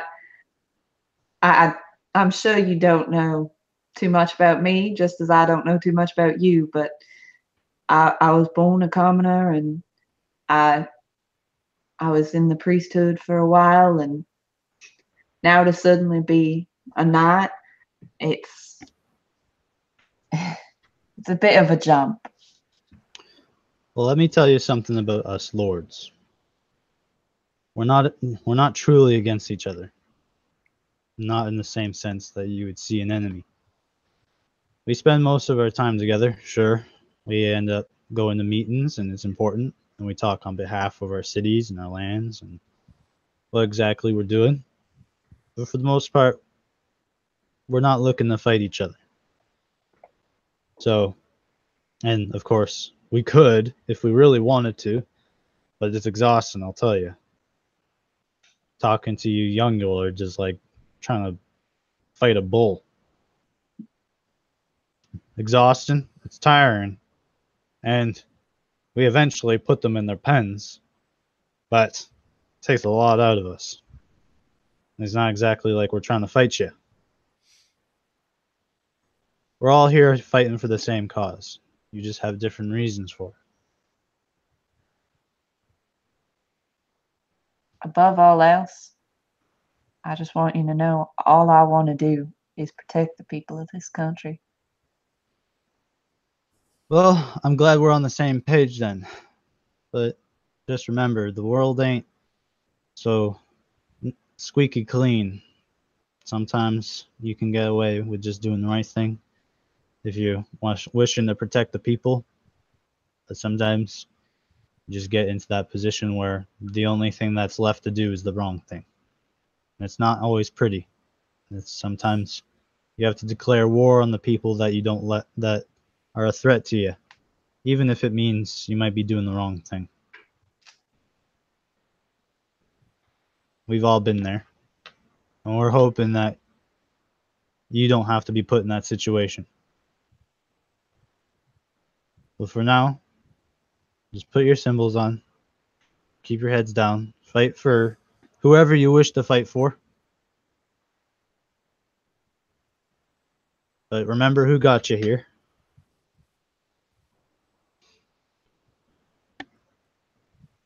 and he'll kind of just pat you on the back. He says, "Now, I know I ain't no scout, so we should probably let the scouts get back to their jobs." Of course. And thank you once again for chatting with us. I really appreciate it. And I wish you and your squires well in this tournament. However it pans out, I want everyone to have a good time. It seems like this is supposed to be sort of a letting off steam sort of thing, and Trust me, we're gonna be. Yeah, we may not act like it up on the stage, but these are just our squires. We're gonna be having some funny moments. Last year, there was a funny squire, jousting, of course. Fell off his mount, got his foot stuck in the holster, and just fell right over and got dragged by his horse. Of course, that was already funny enough. The damn jousting post got stuck in the ground, and he was getting pulled between the lance and the horse. And of course, the other squire had run right off to the side because he didn't want any part of this. And eventually, the saddle just came right off the horse, and he was flung onto the ground. We're hoping for some more magical moments like that. Oh, jousting sounds mighty interesting. Val, have you ever jousted before? No, I don't like to rely on a horse. I'll just all I need for like a good sport is my axe and I. We're inseparable. you sound like my dwarven cousins already. I like it. We never have to ride horses in the dwarven corpse, but when we do, it's mighty uncomfortable. I'll tell you that. Shall we get back? I'm pretty sure Oliver's either going crazy or pretty lost in between all those nobles. Oliver's with you. Yeah, he's Ah, well, then not that short, Val. I did not say that then because I didn't know he came with us. So sure. Because he's stupid. No, I'm sorry. I just didn't know. So if she wouldn't have said that. No, we were all together when he came and got us, so I don't think he would have been like, "Hey, fuck you, Oliver, leave." That's basically what that conversation was with the nobles. Hey, is there any way like that he can participate as well? I mean, would you want to fight? I mean, I'm pretty stoked for a fight, and I don't know. Oh God, it's.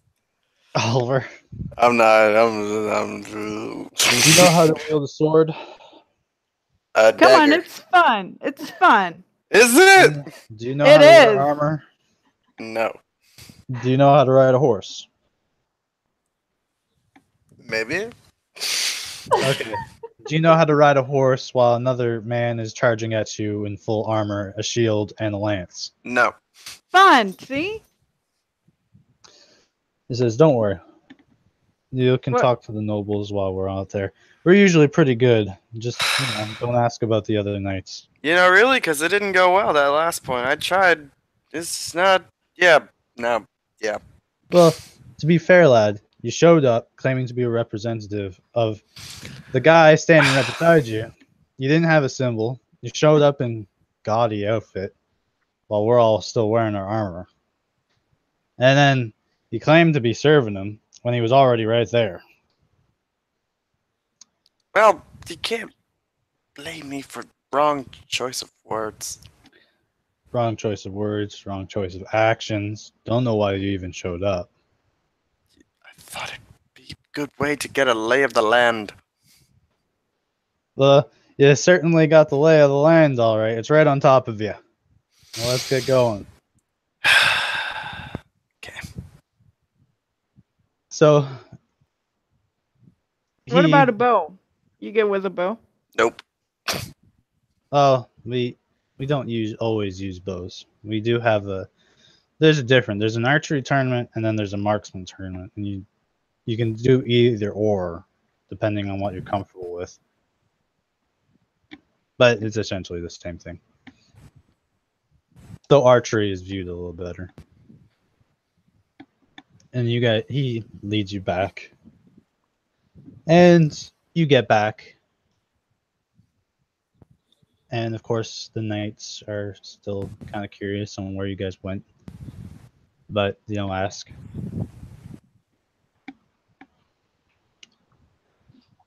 So, what do you guys do now? Wake up, apparently. Sorry, that's my alarm. So cheerful. I assume we all go and put on our Pendragon crests and find Oliver one. I would go to the quarters. I would not, like, when we leave with the Rhaegar, I would not just come out with the crest on our chest. I would do that in our quarters and then come back with it on. Yeah, not that's what I go was assuming. He left it in his, or Caleb left it in his bags, so Yeah. you would have to go back to the room to get it. Yeah. Okay. Well, you're wearing your half plate, so it's kind of the only place it can be really put on. But yeah, you asked a servant for a crest, and he said, and they're like, "Oh yeah, okay, we have one." And they give you one after they obviously confirm with Uther that you're one of his. Yay! Yay! I made it, Mama. I made it. I'm gonna keep it forever. No, I'm not. Although he does identify you as a guest, so you don't accidentally get sucked into the tournament. No, it's not me. God dang it! Goes out. It's not Caleb. Oh. I'm not Caleb. It's like, all right, 6'5" barbarian, young male. I'm like, there's only one thing that matches. It's like, damn it, I knew I shouldn't have worn my platform shoes today. Damn it, Too much like Caleb. too tall. Well, Oh, it's Caleb. other than that, I would just want to have a quick talk with my Dwarven Forge friend. Just say hi and take a look at the wares and tell him that I'm gonna be back one day with money, probably buying another axe, and then come back. All right. Well, before we go into that conversation, just a quick bathroom break. Let dogs out. Oh, I was gonna skip that. All right. Okay. Well, what do you guys want to do now that you got all that out of the way? At some point, I would probably take Valerie aside and be like, "You want to go practice in the woods, like riding horses at each other or something?" Because he's never jousted in his life. He has no fucking idea what he's doing. Are we gonna joust? That's a great idea. You guys, Yeah, you guys I are thought we jousting. were in joust and dueling, and then if we wanted to sign up for like marksman or archery, we could. Hell No, you yeah. guys, you guys automatically have to do the Yeah, jousting. yeah. So he's Hell like, yeah. Archery. I'm "Please help in. me," because he doesn't Yeah. even normally wear armor. So he's like, "What the fuck?" And you've never seen Valerie with that spirits like that high. She's like all pumped up for the tournament, and she's got like real sportsmanship going on. Yeah, we might not be Oliver's just fighting watching. each other in the tournament, but we can like practice. Yep.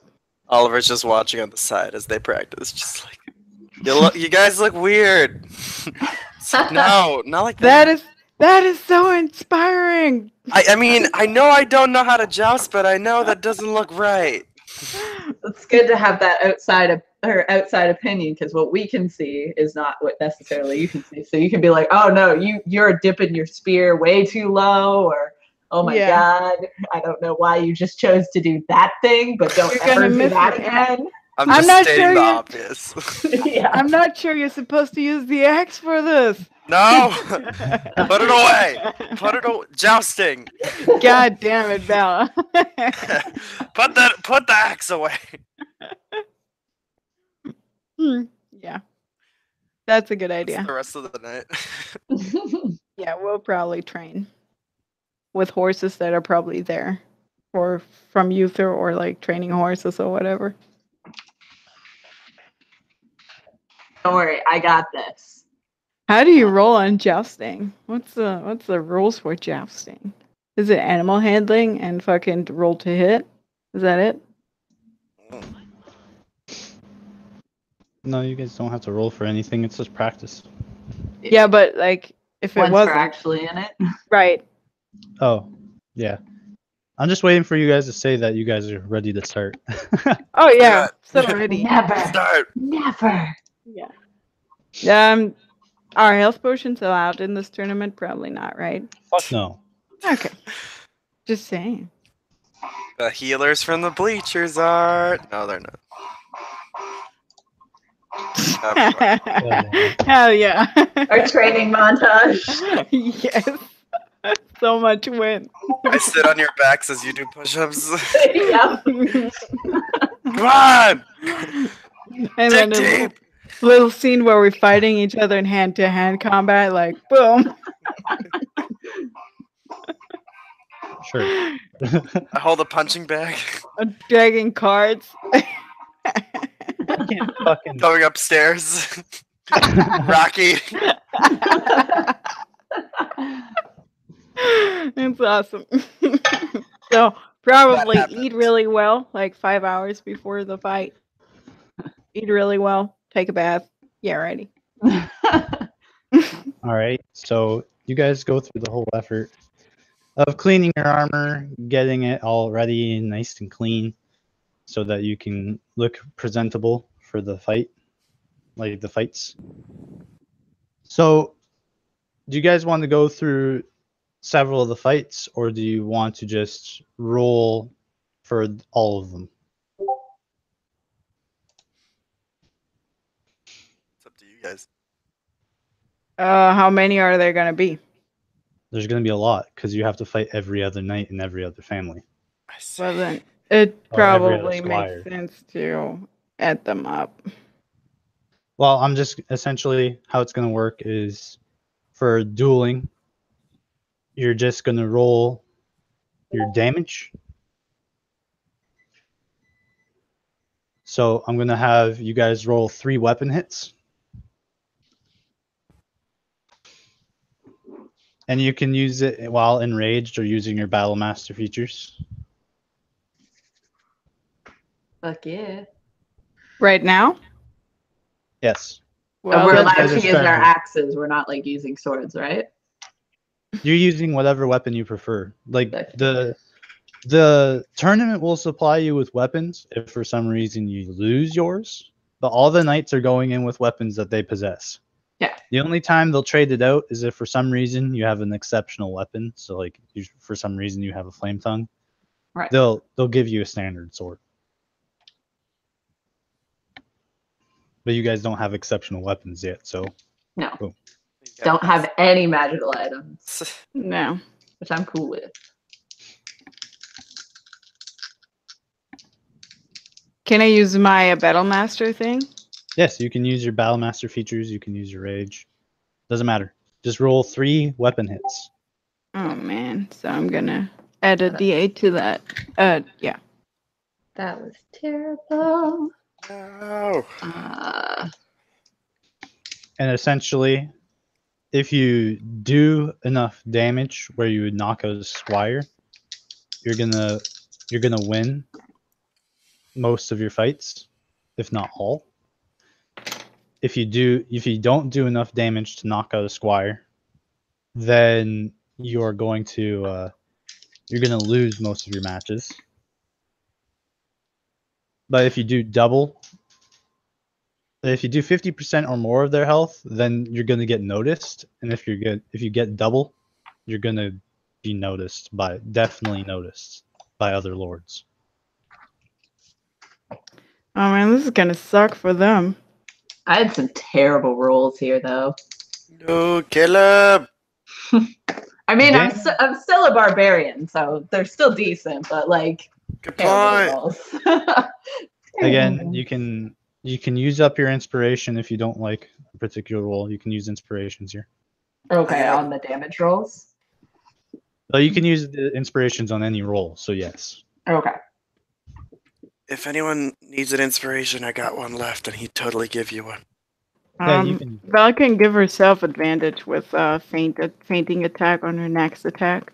So she'll not do gonna that help. twice. Why not?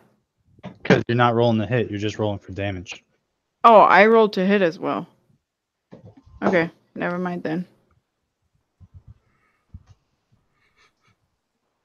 I mean, you can roll the hit if you want, but And also it's gonna help because it's it's gonna add to my damage. oh yeah, you Because I can get my do that if you like. Okay.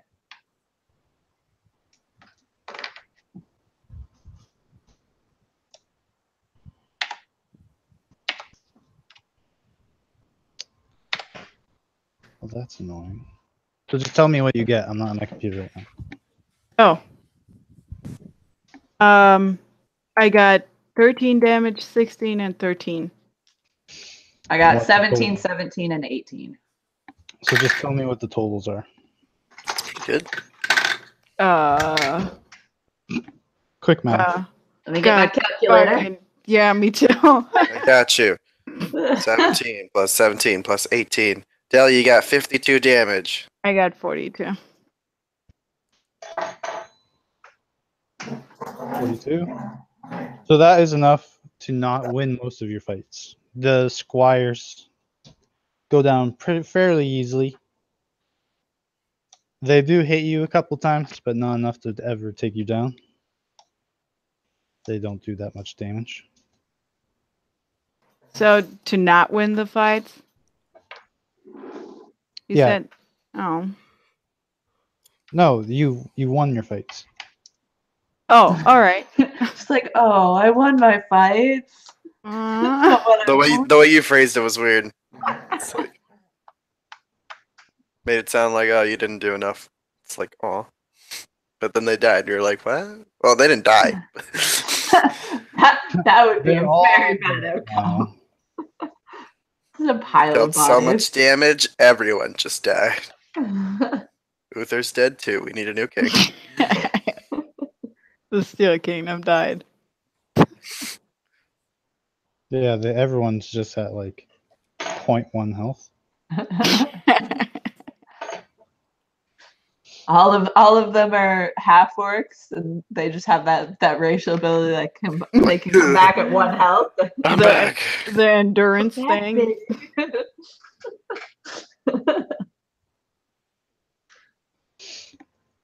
So how much damage did Caleb do? He did 52, I believe. Yes.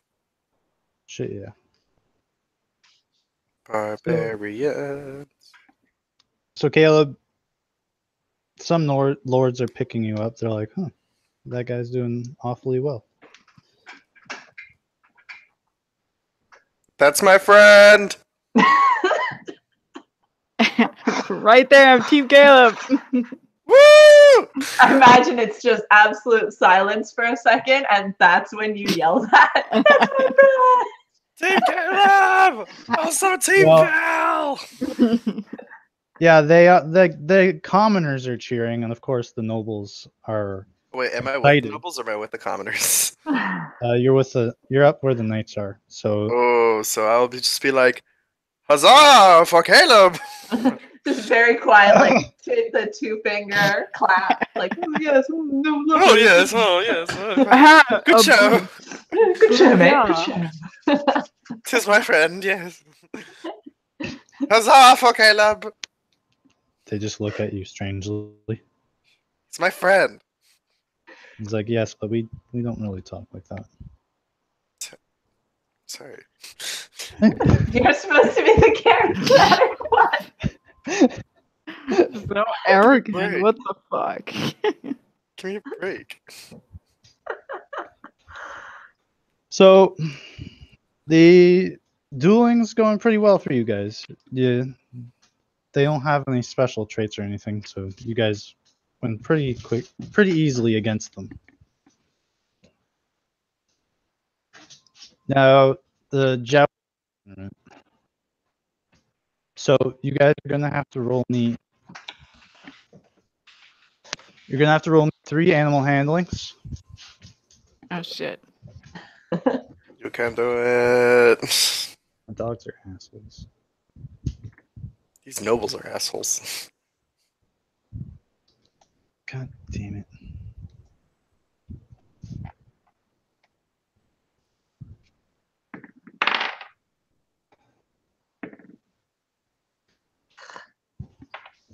That sounds amazing. I've got an inspiration if you want it. I've got one. It's not Oh gonna help. no! Oh no! That's bad. Can't even get on the horse. What'd you roll? 6, 6, and 8. All right. It's bad. So you have to make me 3 attack rolls at -5 because your horse is not cooperating with you. Goo. And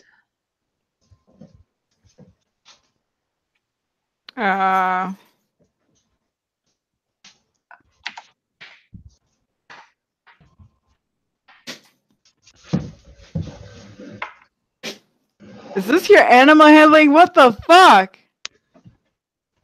I had to use my inspiration and my bardic inspiration for it.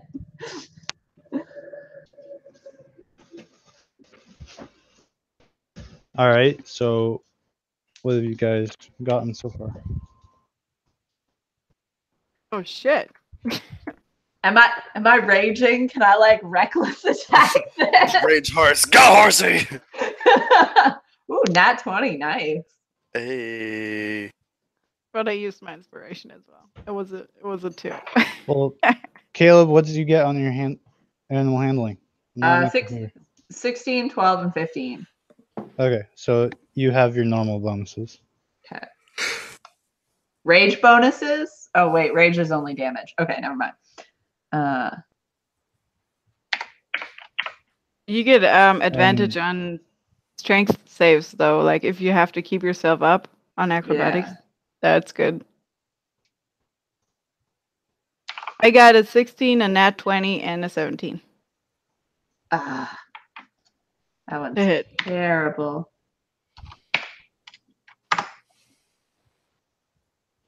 All right. And what's your damage? Oh, I was supposed to roll for that too.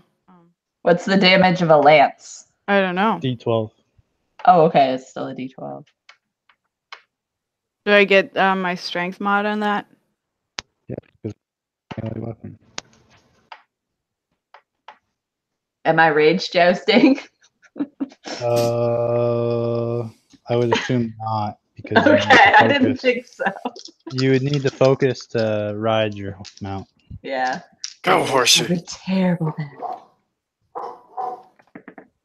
God damn it, dogs. Or Oh my god. So I'm assuming only the first 2 for me hit. what'd you roll? I rolled 18, 24, and 9 to hit. Yeah, that 9 will miss. Yeah, okay. Oh, This I is- forgot. This is gonna be dope damage, just so you know.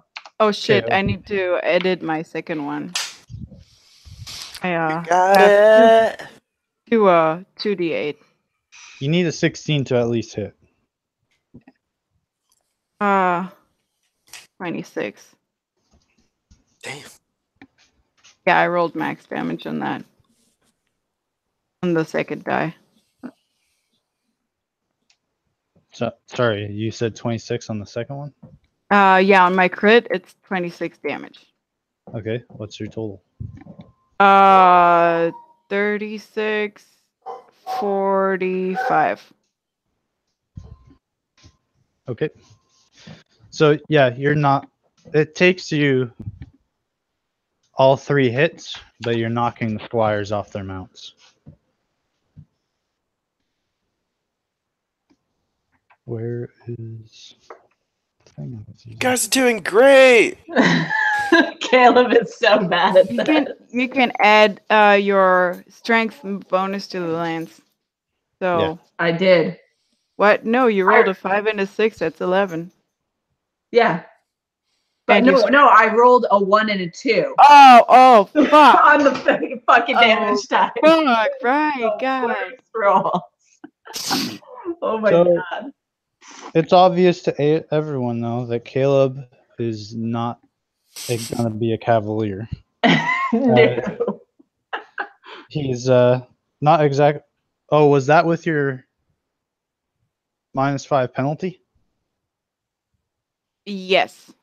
Yes, sir. That still gives me a +1 to hit. And I rolled well. Okay. So yeah, it's BRB. obvious that he's not going to be a cavalier. He seems to be handling the whole mounted combat thing very poorly.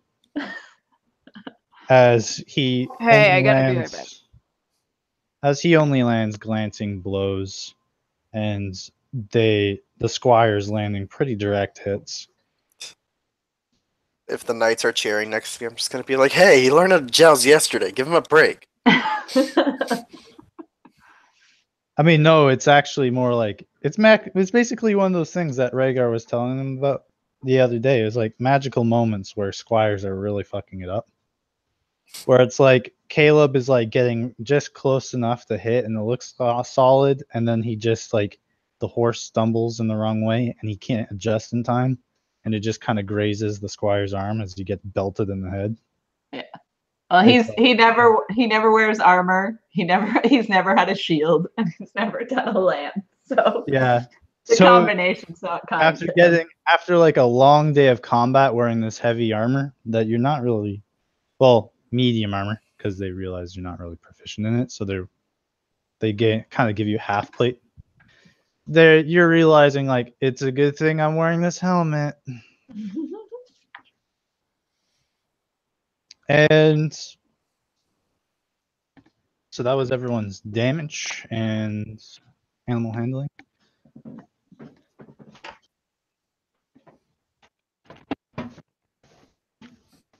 Just love seeing the chat. BRB. Gotta kill my dogs. All right. Gotta commit some pet murder right now. So you guys are you're not doing so well in the cavalry area, so it's not looking too great right now. Whereas Valerie, on the other hand, is doing really well.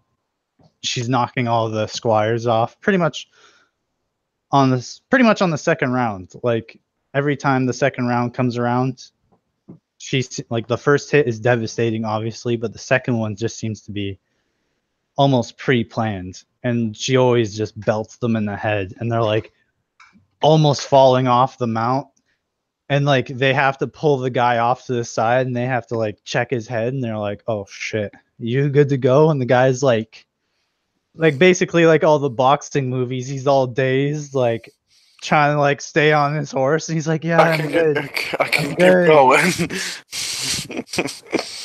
And then they like go on for the third round, and they get hit again, and they just fucking Falls fly off the off. horse. They either fly off or like something on the saddle breaks and they flip, land on the middle bar, bounce on their side. Ugh. It's looking pretty painful. Like she's definitely an expertise, like showing great expertise in this, despite never have really doing jousting before. Yeah, Val. I'm switching to Team Val. Rip. Wow. For this event. So big. You know, you gotta favor the one who's winning. You know, you did great in dueling, dude. Great. But Val's freaking kicking ass, so. Yeah, she's more of the all-round fighter. She's gonna like do good basically everywhere that involves fighting, whereas Caleb's like got a niche. He's really good at beating people in the face. Yeah. And just, What happened? you're doing good. Do I have to describe it again for you? I was not there, so Do you want Yeah. me to describe it for you again? yes, please. So essentially, you're just rocking the cavalry scene. Like everyone's not expecting too much from you because they know your background a bit. Like you're just this common soldier that you used to work for them a couple times, and they're like, "Oh, I remember her. You used to work for me a couple times," and it's going pretty well. And then the first hit is kind of a setup hit. You're kind of just testing the waters, and they hit you back, and it's a pretty fair trade. Nothing too special.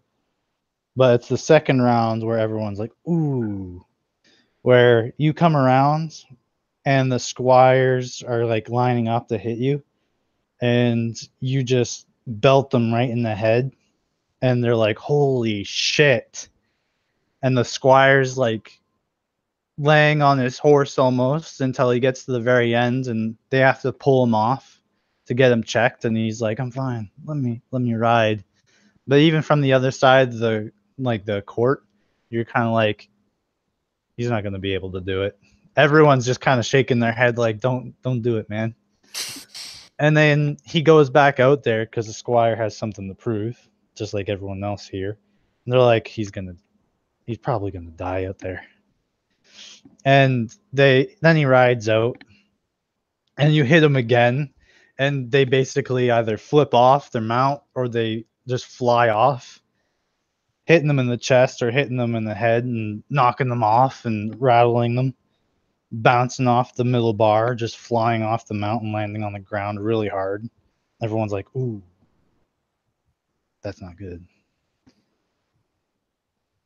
Woo!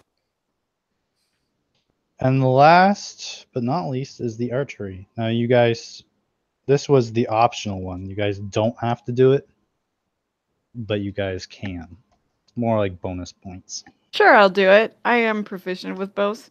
Bonus points. Bonus points. You said that there was like a marksman tournament. Is that like javelins and hand axes and stuff?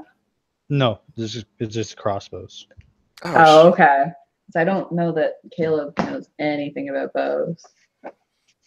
Yeah, you're proficient with all weapons. Am I? Yeah. Simple weapons and martial. Okay, I'll give it a shot. That's why I'm saying, like, yeah, hell yeah, why not? Fuck Okay. it. It's not So- like the target is gonna hit us back. So make me 3 attack rolls. Can I recklessly bow attack? No. Gah! God damn it. And it's a longbow, I'm assuming. Just Yes. throws the arrow. D8 plus 6, right? Plus dex, not 6. D8 plus 6, right? Yeah, it's D8 plus your dex. So Plus, I don't know. yeah, that. Fuck, did I say 6 again? Yes. God damn it. Okay. Damn it. How far did you have to go? Holy shit. Dice. That went underneath the couch again. No, just underneath the desk, thankfully.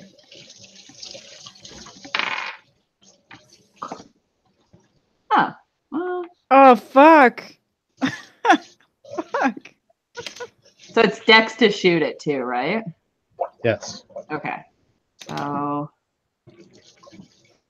Well, Oh, man, that's really bad.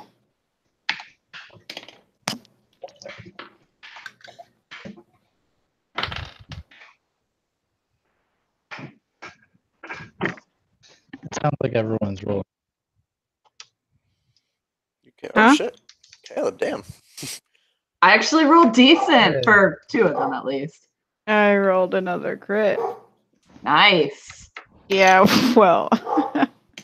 Loki! God fucking damn it. Okay, Lau. I don't know. I'm trying to ship a name for you. Valeb. I don't know if I support that. I'm trying to say both your names. Equality.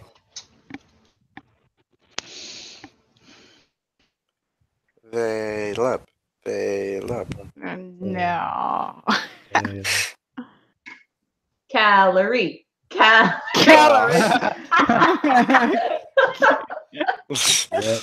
I The love- calorie is common. Those are your groupies. The calorie. Groupies. Where are my calories at? Fucking, That's it. That's it. that's super dope. Hmm. I rolled 18, 20, 21 to hit. Is that 20 natural? Yeah. Yeah, Sorry. you excel again. You just slam these arrows into the middle of the bullseyes, and everyone's like, "Holy shit!" Like everyone's surprised that your overall proficiency so far on day one. Well, I re-rolled a hit actually because I kind of felt bad for the nat 20 and it was a better one, so I'm sorry. Fuck. Yeah. Okay. I had a 14 on the die and I'm like, no, I'm going to re-roll this because it's really unfair. And then I got a 17. I'm like, fuck.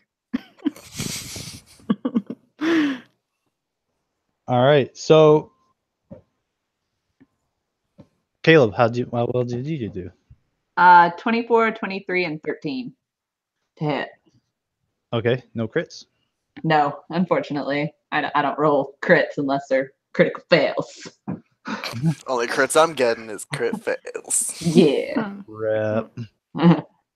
All right, so you still managed to do really well. You get a couple bullseyes, just like her, and the one kind of aims off to the side.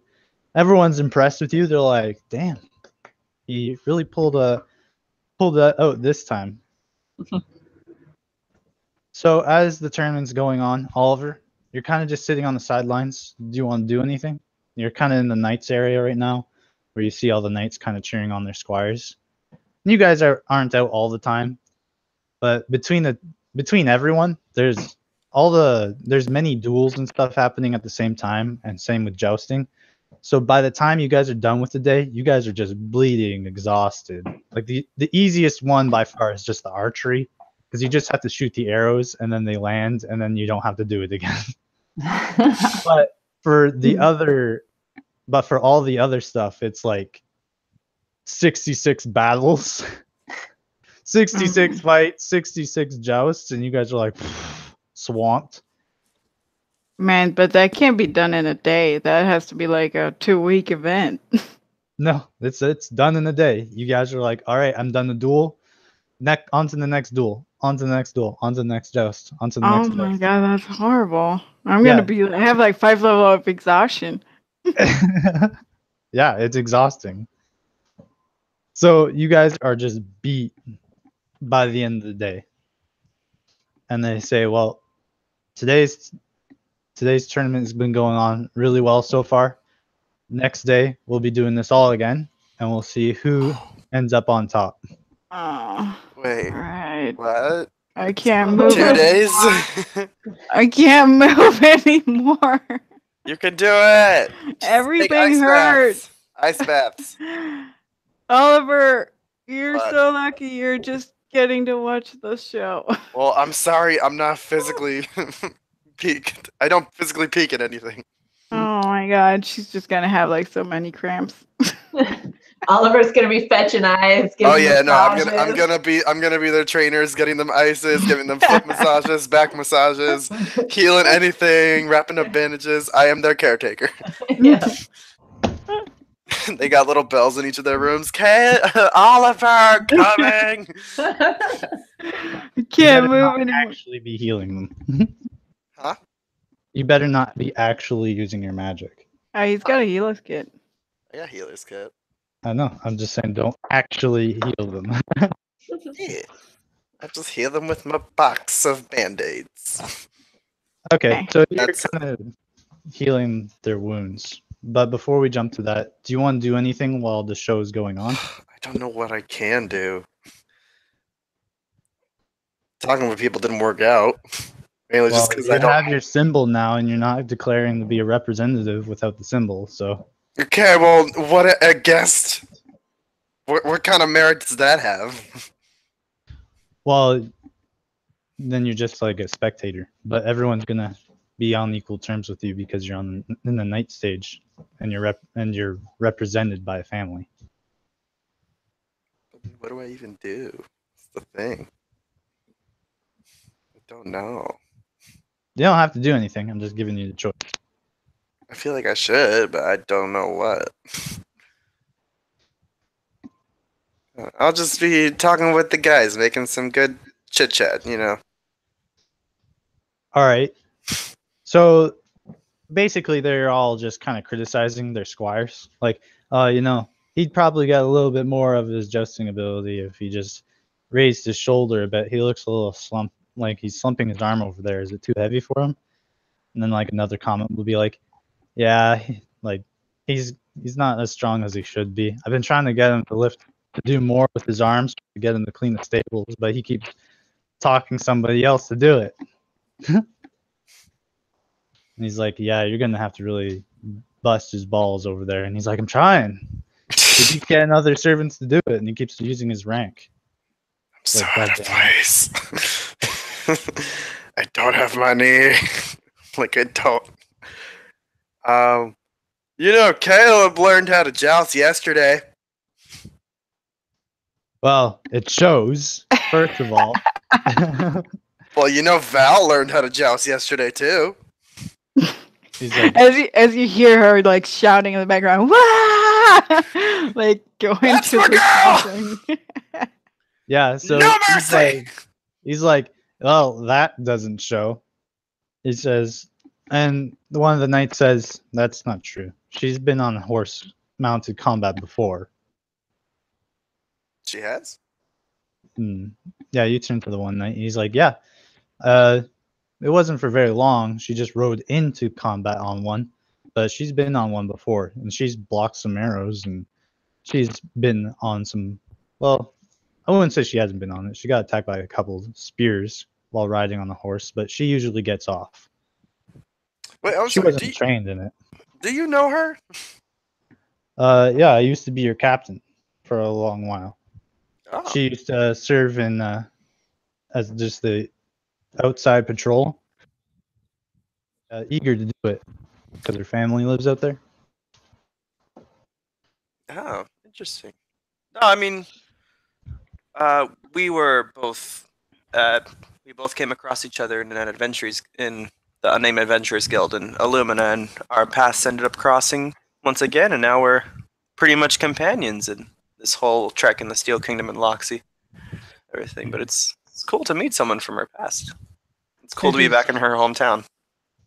It is, yeah. This is kind of her backyard. She's not really too familiar with how U10 works, but she knows she knows most of the guards around here, and she knows many of the patrollers outside. Which is actually kind of surprising, because I would have suspected that you would have seen us sooner. Well, if you guys don't mind, I'm sure she would love to see you guys again if you guys are on good terms. I don't know. Well, hey, if you see her, just tell her, hey, if she's looking for more work, we just got recently informed that we'll be using more horses, and she seems to have gone a lot better on it, so maybe we could upgrade her to a cavalier. I mean, I know she's a knight now, but still, it'd be nice to have a familiar face, especially one that's rising through the ranks. Oh, I'll let her know. Awesome. He pats you in the back. He says, I gotta go check out the security again, but thanks. Sure thing. What's your name again, by the way? He says, oh, my name's Julius. Julius, nice to meet you. Oliver. Nice to meet you, Oliver. Oh, and no matter, bless you. And he kind of notices your... Oh, yeah. Okay. Thank you. He walks away. Cool. Hey. Val, I met your old boss! Oh no. That's why she deals so little damage on the last turn when jousting. Yeah. She's like, oh fuck. Fuck! Misses. Sorry.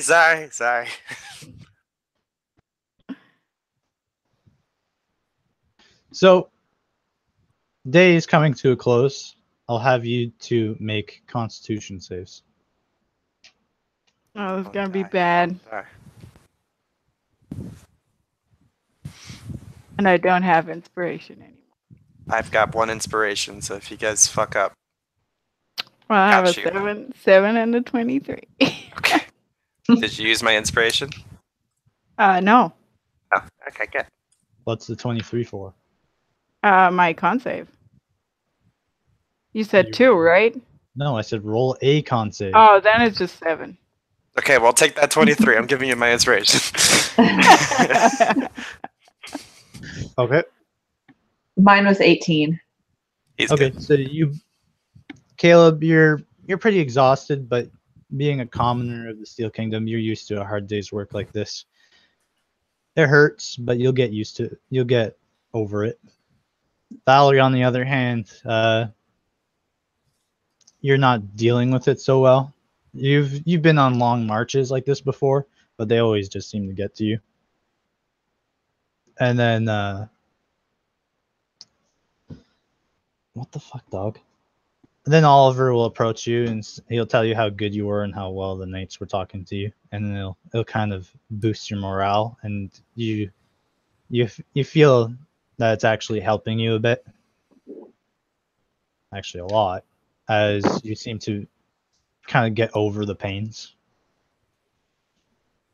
So both of you will not be suffering a level of exhaustion for the next day.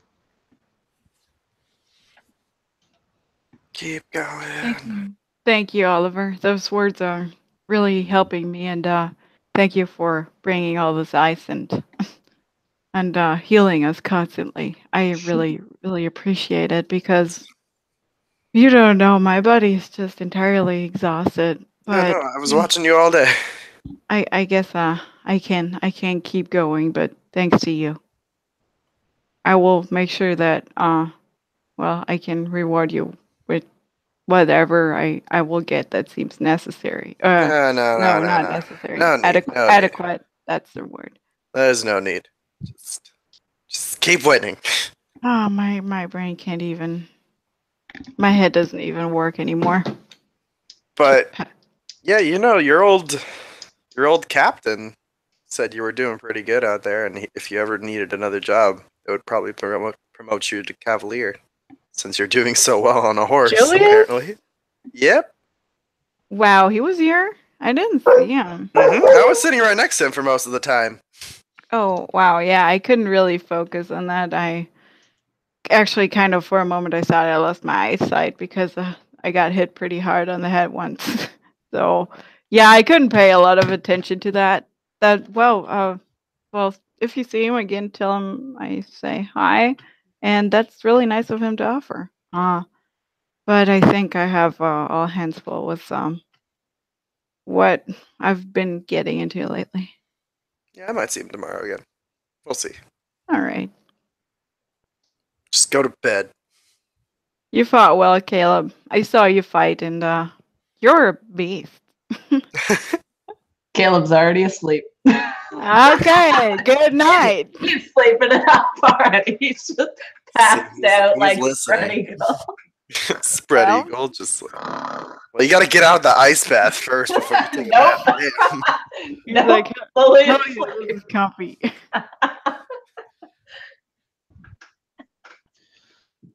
All right. So, ready for the next day? Yep. Have to be. Gonna wake up with hypothermia.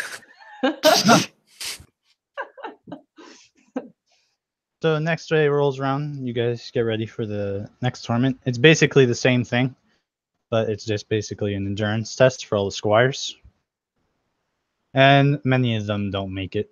Like, they are all tired from yesterday's events. Some of them are like not really dealing with the heat very well. Some of them have broken weapons from all the fighting that they had to do, so they're kind of at disadvantage. Which is also part of the tournament, is gear maintenance. And some of them are just tired, like they're sore and they don't want to move. So we rolled a hit again. Yeah. So you, in the dueling, you guys make 4 attack rolls. It's an advantage because everyone that you'll be facing is pretty exhausted for the most part. Okay. Oh no! Why did you give us advantage? Did you get another crit? Yeah, I did. think maybe you should start sharing those. You know, Yeah, well, just saying. can I give her my crit? Like, seriously? By the way, I didn't say you had advantage on attack rolls. I said it is Oh, advantage okay. because you guys get 4 attacks. Okay, cool. Then I don't get a crit because that was my second roll. Never mind. Okay. That's good. I don't remember any of my rolls other than this then, so I'm gonna have to re-roll them. So you're gonna have to. So you can use the previous rolls just separately. No, I'm just gonna dismiss it because 2 crits is enough already. Okay. So just tell me how much damage you deal. What is the the AC? The AC is 18. Or sorry, 16.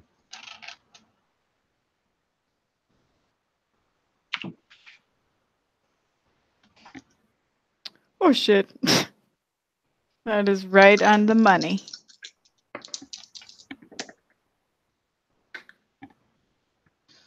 Jesus Christ, Caleb. Okay.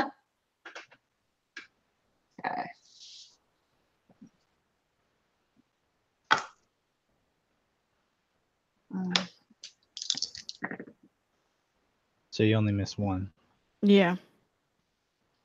God, this one might hurt a little bit more than last time. Oh, I can still use my Battle Master feat here, yes? Yeah. Because then she would have used fainting attack and given herself advantage on the following attacks. Go ahead. And add a D8. Just remember how many you use. Well, they restore in a short and long rest, and I got all mine from the last day back. Yeah. So, you're using... yeah, I can't use them on any other disciplines, so yeah. Okay. That's gonna be 4 hits then. Okay. I need to do some adding now. Adding. Alright. That one's gross. And I'm gonna add a D8 to my hits.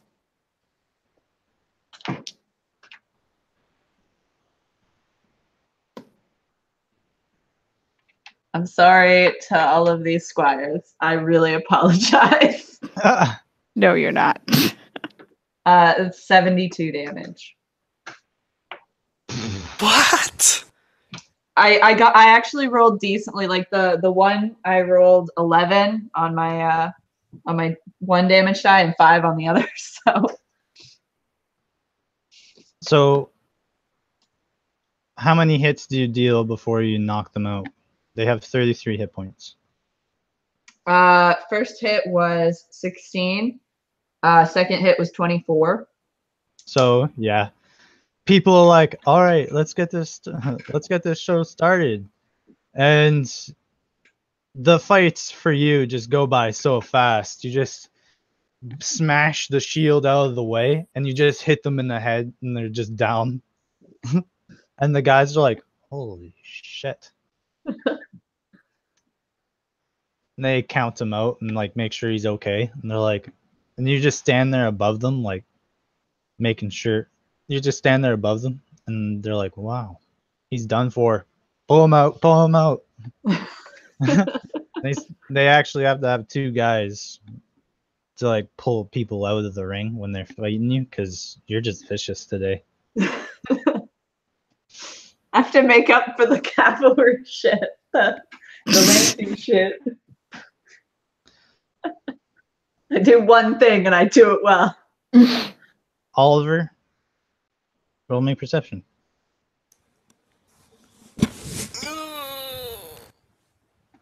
And tell me what you get. Valerie, you are kind of just deftly going through these people. People, like, you getting ready to swing your axe, and then like you hit one person in the head. Like you start out strong and you smash them in the face, and they're like, and like they kind of get dazed, and they're like, see you getting ready to swing, and then they raise their shields up, and then they're like, nothing's happening. And then they lowered the check, and then it's like, Surprise, motherfucker. and they actually stay conscious after the second hit, but it's the follow up that's definitely the doozy, where they lower the shield, they get hit, and they try to raise their sword feebly to try to block you, and then you just smash them in the chest with with your axe, and they fall on the back, and they're like knocked unconscious. 16 perception. Okay. So I'll actually also have you make a charisma save, Charisma save. Oh, no. just to see how distracted you are. Apparently not. Thanks for the inspiration, by the way, earlier. I really needed Got it. you. 24 charisma save. Okay, so you're watching. Although the combat down below is amazing, and the knights talking to each other is actually kind of impressive. How much they notice about their squires. You're kind of looking around, and you notice that Uther and Rhaegar start moving away from the lords' tables, and they start heading off to the preparation rooms.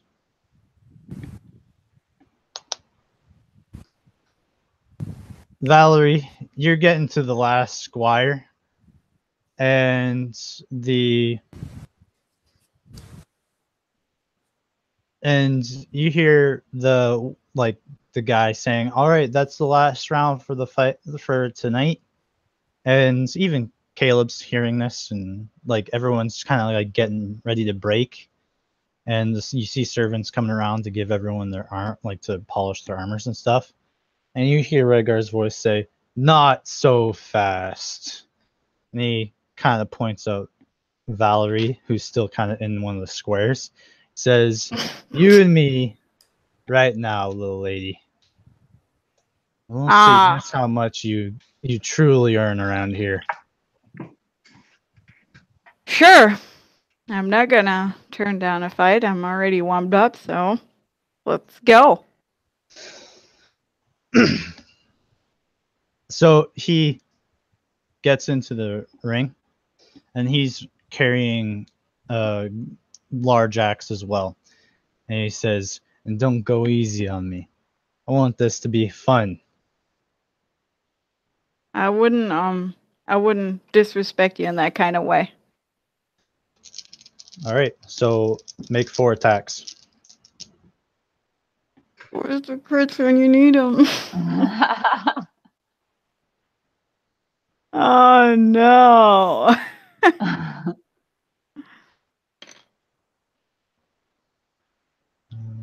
Not too bad.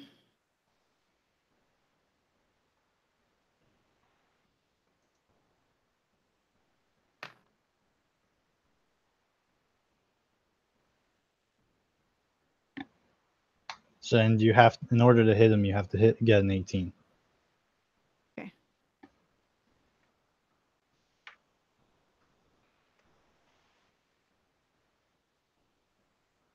Yeah, that's not looking good, guys. Oh, you're tired from fighting all those little squires. But I have, if he allows me to do that.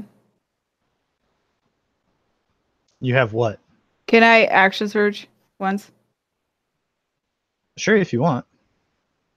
Okay. Then I have, with action surge, I have 3 hits. Well, I was already giving you 4, so. No, not, you mean hits? Yeah. Well, attacks. Yeah, Sorry. well, I missed, so I only hit 3 out of 5 with the action surge.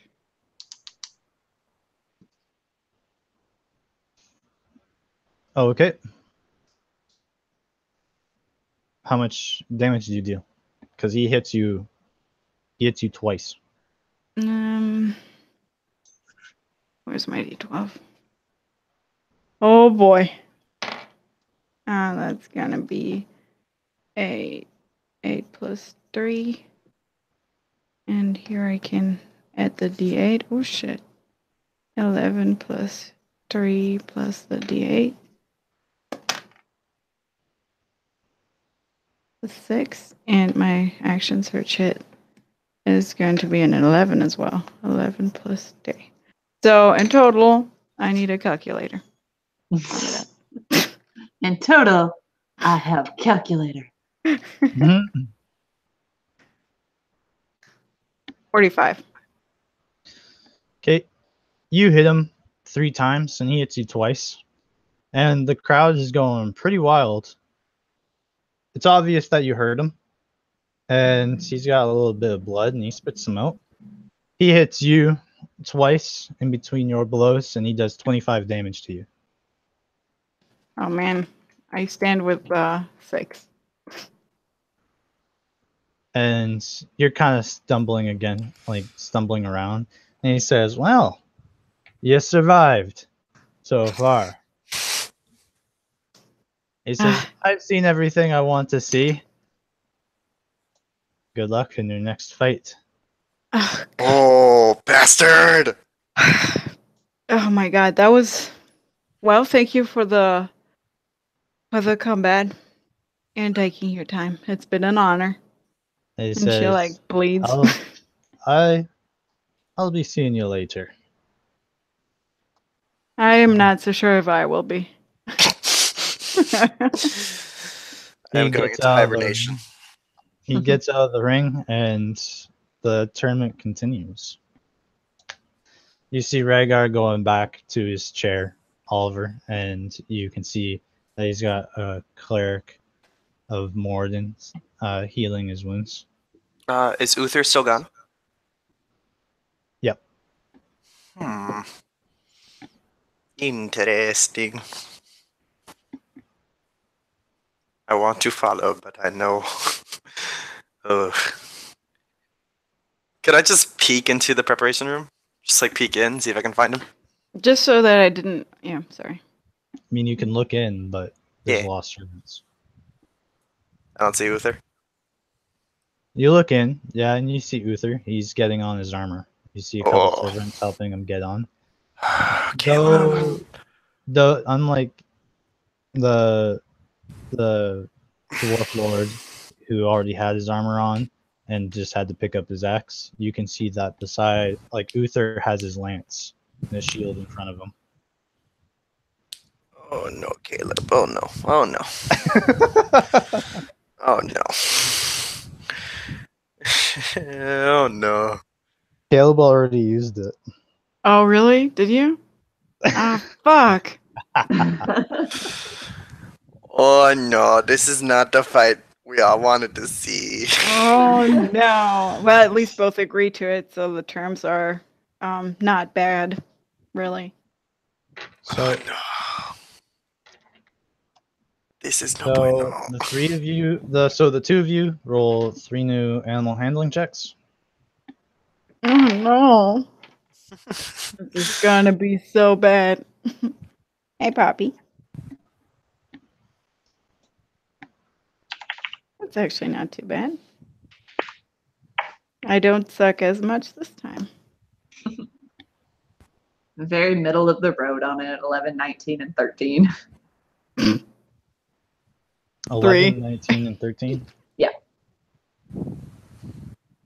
That's good. Your horse is in control. Yay, better than yesterday. Just mediocre. Woo! You learned. Just good enough. Valerie, your last attack will have a -5 penalty. Oh, god damn it. Oh no. 3. Reroll 3 attacks. Yeah, you roll 3 attacks. Yeah, that's not gonna be good.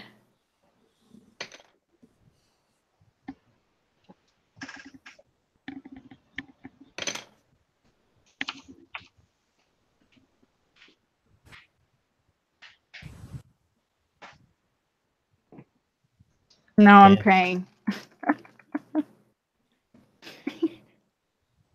The one where I have the -5 is my highest hit. Wow. So, is that with the -5 or? Yes. Damn. The irony. So, Caleb, you actually do really well this time around, learning from yesterday's mistakes. You start crashing into the Squires, knocking them around pretty badly, though they don't really make it to the last round. They're too tired to even get that far. Valerie, on the other hand, you were looking really well yesterday, but you're having, after the previous fight and being wounded, you are not doing so well, and you managed to withstand the first 2 hits, but you get knocked off on the last round. I gasp. Yeah, her previous injuries are really bad. Oh. We were rooting for you. We were all rooting for you. Such a disgrace. But she gets up on a horse like you should always get back up on a horse when you fall down. So, metaphorically speaking, she's not going to get up. I was- Get up again. Why are we on that same level? We're just thinking the same thing.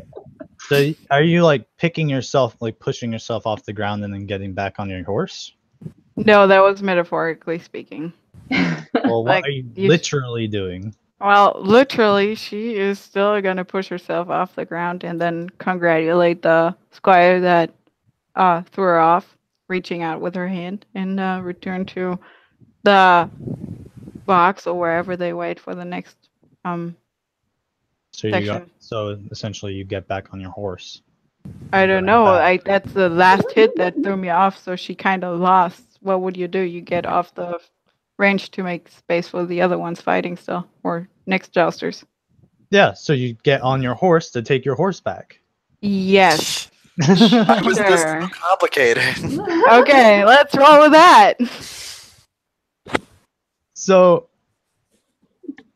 Caleb, you're doing really well, and surprisingly so. You're not thinking about it too much. You and the horse are feeling like pretty well with each other this time around. You're not fighting it anymore. It seems to understand what you want, and with that kind of little success that you have there, you're actually able to push around the Squires really well. It's not breaking your concentration like it was before, distracting you. And as the last Squire is kind of coming out, and you finish the round with him, another person comes out in front. Oliver, you easily recognize this as Uther, though, because you saw him put on his armor. But everyone else is like, who's that? Because nobody else seen him put his armor on. Oh, Is he no. wearing his own family crest? No, he's not wearing a crest. He's an independent. He looks like an independent. Yes. Oh, such insult to himself. Double standards.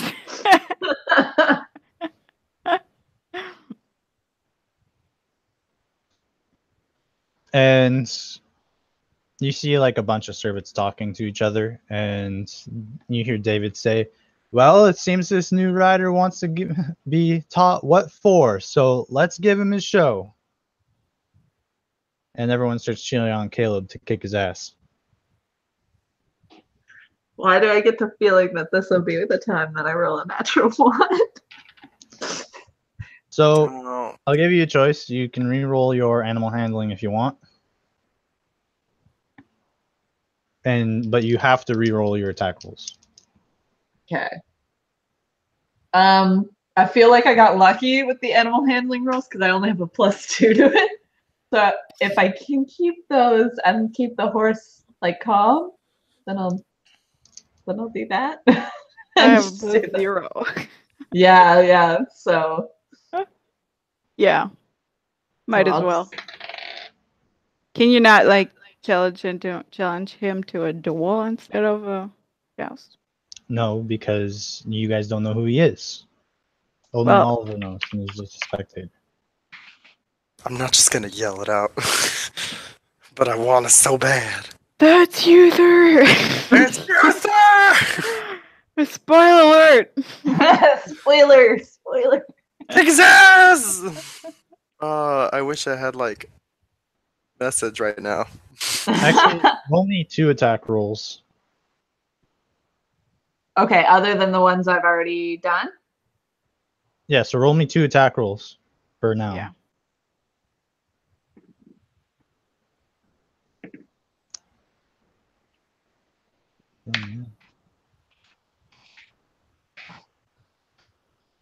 So 20 and 18. So you're riding up against this mysterious knight, and you both hit each other pretty hard. Roll your damage. Don't fail me this time, damage dice, please. Well, one of my damage dice failed me. Oh. So that would be 5 and 14. Okay, you're going to take 13 and 14 for a total of 27. Oh shit! Oh shit! But are you raging? No, because rage handling not good. So that was 27, right? Yep. Let's see. So you're coming around for the next round. When he's coming around, could I catch him like on his spot, like from the bleachers? Could I just say, Caleb, you're gonna want to hurt this one. No, he's gonna. You don't need to do that. So you're kind of like leaning over, trying to get Caleb's attention, but he's too far away, and Caleb! doesn't really Please notice. open the beaver. Caleb! The beaver. But Uther will do it himself. Nobody else will be able to see his face but him. Oh. So Uther lifts up his visor, and you can see his eyes and his face behind the helmet. Yep, that's what I meant to tell you. So Yeah, Caleb won't say anything. He'll tense up for a second, but then he'll give like a short sort of respectful nod, like acknowledging that. and he nods his head to you, puts the visor down, and you can see him get his horse ready. Okay. You start charging towards him. Make your last attack. You're not gonna like his last attack. Is it a crit? Oh yeah. Yeah, no. I figured. Oh no. I rolled a 20, so not a natural, but Roll your damage. fuck. 6. Okay. So you hit him, and it's like you're riding towards him, and you're like, I'm just gonna try and knock him off. And you're aiming towards his shield arm, and he deflects most of the blow. Your lance starts to break upon impact, just as most lances normally do.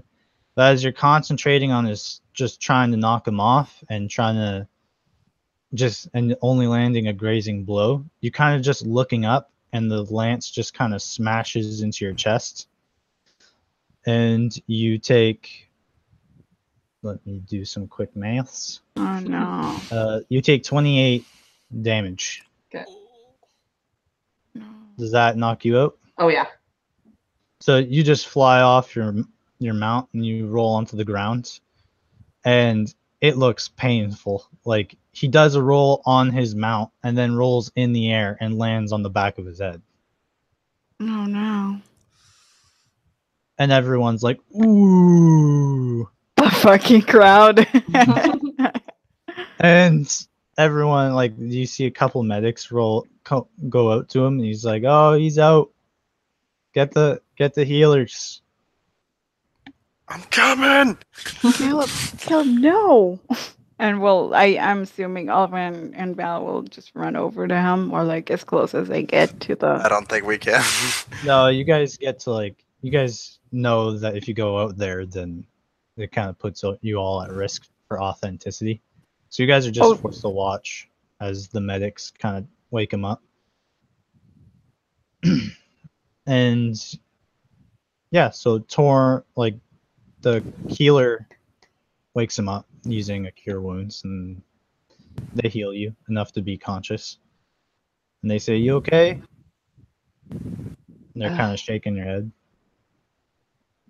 I'll be okay. At the moment, I ain't feeling too good.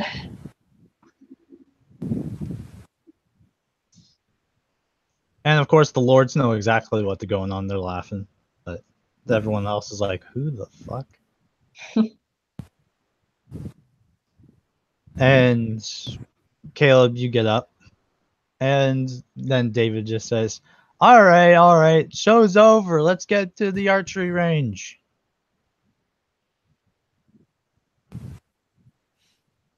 And archery will simply just be the 3 attack rolls, just like before. Caleb, do you feel up for this? Do you want to stop? That looked pretty painful. I'll admit, didn't feel great, but I want to finish this tournament. Yeah, Who That's was this? Was it an independent? How did nope, it just? nope. It was Uther. You It can't was. talk to them. You're stuck in the nightstand while everyone, like, they're down in this with the squires and on the field. It was Uther. I'm kidding. Okay. No, Great it was just a very talented young man. There it is. I have the nat 1. There she loves. That's the moment everyone's been waiting for. Oh.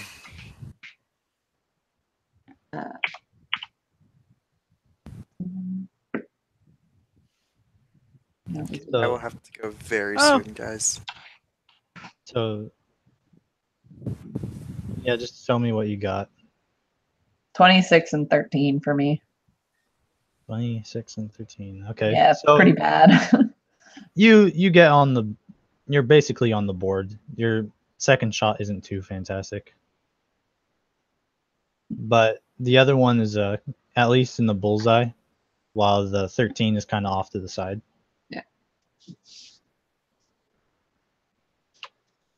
All right, your first shot. Roll me damage on your first shot. Oh, you just hit some poor dude in the stand. 5. He was an adventurer until he took an arrow to the knee. Okay. So I'll give you a I choice. hope Do you want to hit somebody else, or do you want to hit yourself? I would hit myself. Okay, so you're walking around and you getting ready for your first shot, and as somebody is walking around, like there's another knight behind you. Yeah, essentially, there's some knight walking behind you, and a servant hits him as he's like carrying a bundle of arrows, and the knight stumbles over, and you get hit in the kind of back, and you just feel this sharp pain in your foot as you accidentally release the bow as you're pointed down. You're kind of looking down, and you're like, ah. And I believe you're sitting at 1 hit point right now. Yes, I am. So everyone's like, "Whoa, that was bad." And they're like checking, like leaning over, and they're like, "Ooh, that's gonna be remembered for a while." Well, that's their moment now. Their funny moment to talk about for the years to come. Remember when that chick with the long hair shot herself in the foot? God, that was great. Remember that chick had shot her toe off? Yeah. Good times, good times. The other shot goes and hits the side. It's not close to the center, but it's on the board. And your third shot hits the bullseye. And as you guys are kind of waiting around and discussing things, they name another knight the kind of winner. but it is still part of the Pendragon family. So another Pendragon knight, who's Squire, has kind of won the scene. He's like, "Yeah, I did it," Yeah. Sorry. and he's kind of he looks like he's a little too young to be a squire, but he's in here, and obviously he deserves to be up there. You guys didn't really pay too much attention to him, but he's been winning most of his matches. He lost in the kind of archery department, but he won one of those rounds. And some nobles are talking to him. But the tournament's over. And you guys are recovering as some medics are healing you and checking you over. I'm pulling the arrow out of my foot. Yeah. That's a painful experience. Oh my god. I'm helping her. Just bite on the towel. Just bite on the towel. Thank you, Oliver. She's about to fucking pass out with 1 HP. He'd heal So- you again. So you guys, there's a third day, so it's been 6 days in total, where you guys have this kind of feast and festival, and you guys are enjoying yourselves. And of course, the lords are sitting at their own table, and the knights are at their own table, and the squires are kind of just all around the place. And you're all being served. There's music and such, basically healing you guys and raising your spirits and getting a little drunk, but not too crazy, because you're kind of on duty, so to speak.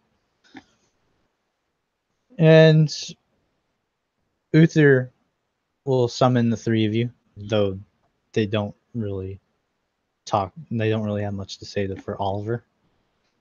They basically summon the three of you, and Rhaegar and Uther is there. And Uther looks to Rhaegar, and he says, "Why don't you speak first? I'd rather my conversation be a little more personal." Rhaegar just shrugs, and he's like, fine. Valerie, Yes. you did pretty good out there. It was Thank rather you. impressive to see the squire take a beating as you did and still keep going. I know everyone else had it rough there, but I had assumed that once I had hit you a couple times, you'd be out of the tournament. But you kept going, and you stood pretty steadfast against it, and you actually made me bleed quite a bit. I'm surprised. I could not have taken another hit from you, so you brought me down to my last bit of power. I know, that's what I was going for. I didn't want to knock you unconscious. Where would the fun in that be? Well, But- I talked it over to my other lordlings over there, my clan members, and I was thinking it'd be nice to invite you to the mountains for a time being, and perhaps teach you something about how steadfast a dwarf can be. I see how strong you were, and your tenacity to continue on even when you shouldn't. I say deserves some dwarven hospitality. well, I think that's something I can't turn down. But would that be immediately? He says, "Hi. Instead of traveling back with Uther and the other two, you'll be coming with me. We'll be heading towards the mountains, and you'll be training under me personally, in fact." And she kind of like her eyes start glowing a little bit because dwarves are like super well known for like their craftsmanship and their axes and all. And she, that's like a real big honor for her. And she'll look like to Caleb and to Oliver, like as in, "What do you guys mind if I laugh for a moment?"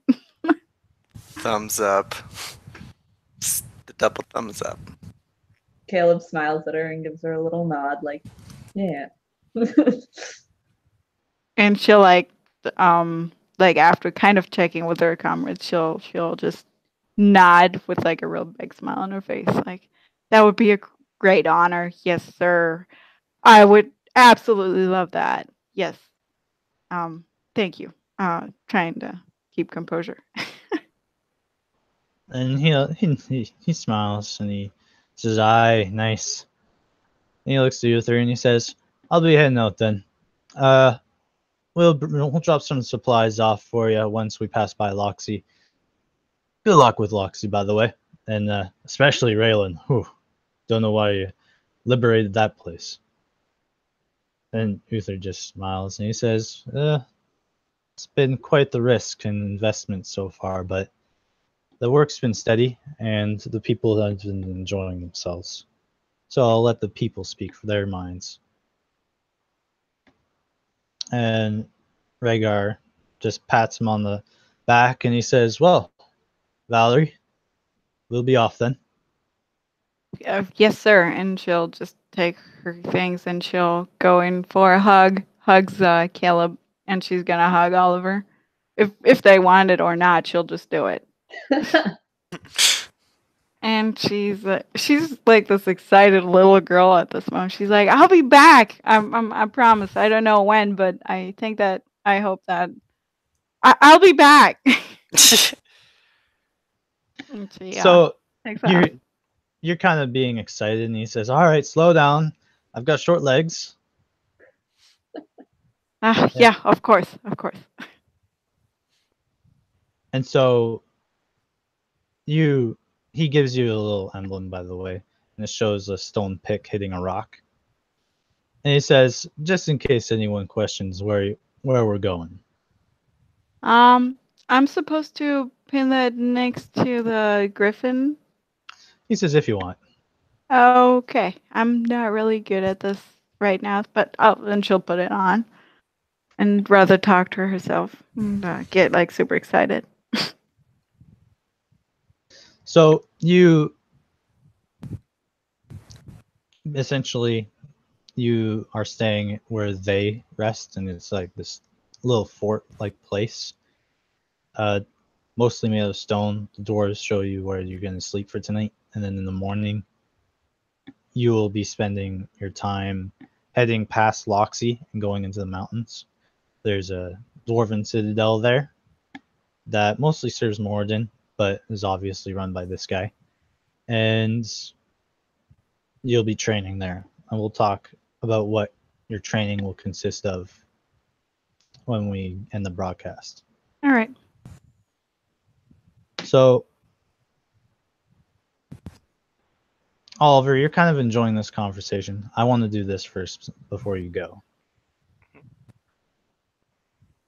And you're enjoying everything.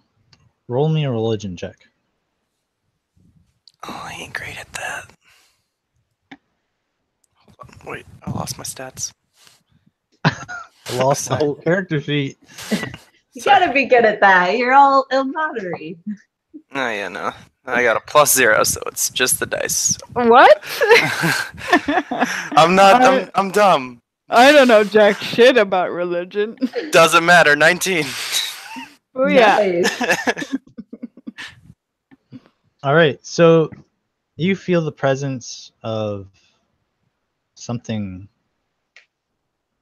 excessive, something definitely out of place. And you're kind of looking around, and in the crowd, you see this kind of. You just see this younger man. He's wearing this kind of monk-like outfit. No shoes, just kind of ragged clothes. Not entirely ragged that it's kind of out of place, but there's definitely patches in it. And he's bald, and he's got a lot of scars and injuries on him, but they're not bleeding. And he'll start walking towards you. It's from the crowd. And he gestures for you to come closer to him. I'll look to Caleb for a second. Just like, I'll be right back. All I'll right. walk over to him. Everyone leaves Caleb. Sorry, you need your moment. He says, the kind of battered man says, "You've been doing quite well for yourself lately." Thank you. I'm sorry. Have we met? We have met, and it's quite surprising that you don't really recognize me, for I am with you always. Gonna take a step back. It's gonna be like, oh, um, what? It's it's sorry. It's just not often that you guys make yourself known. He says, "That's fair enough. I knew you've been questioning. It's not what I've been doing here, and why I've selected you. But I know that everything will reveal itself in due time."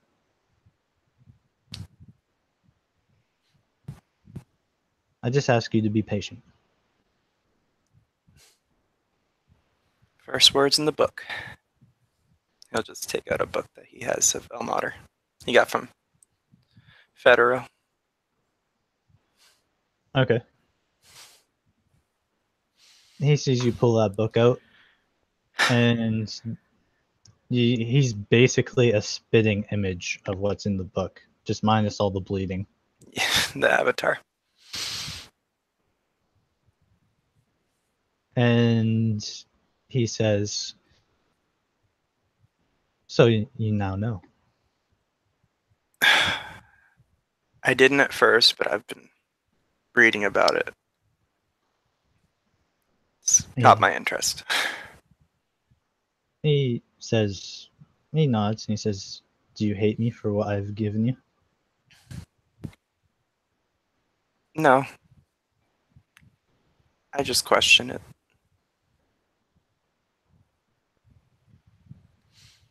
And what questions do you have? Just what makes me so special. At least in your eyes.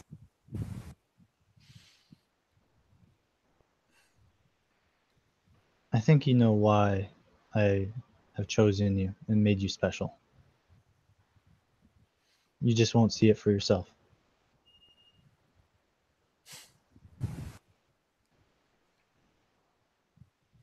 I'll nod.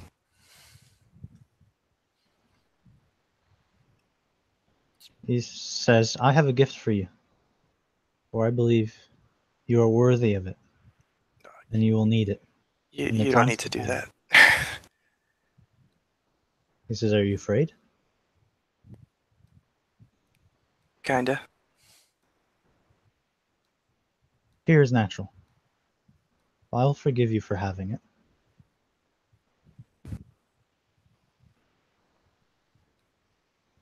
He seems almost too tranquil, like despite what you've told him, he seems calm.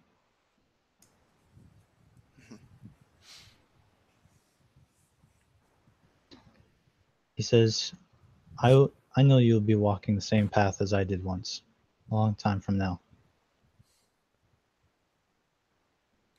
And I feel like that despite your fears, you know this to be true too. Perhaps you don't know it now, but you will. And when you discover when you'll have to make this decision, know that I will be there by your side to help you make it.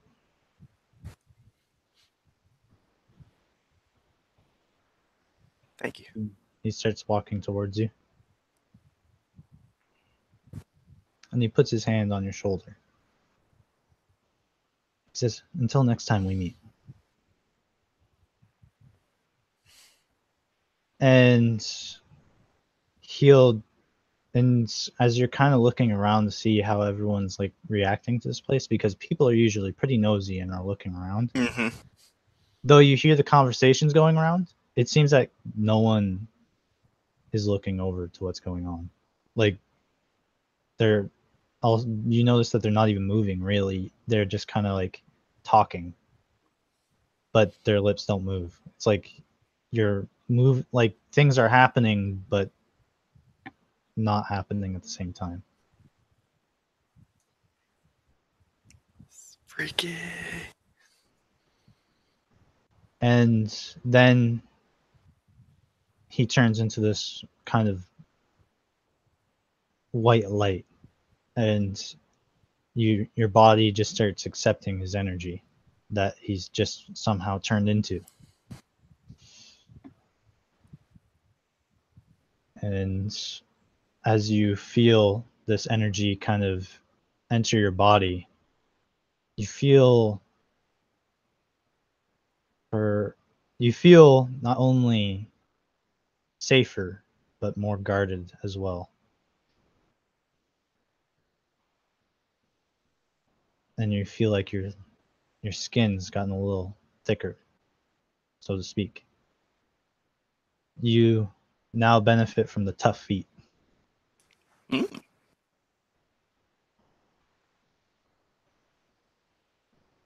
And that will be, and with that, as soon as you accept the last little bit of energy that's kind of available, everything starts returning to normal. The conversations still say the same, but it's like everyone is just doing everything again. Time slowly returns, and you're looking around, and everyone's having these conversations. Seems everything is normal, despite what just happened.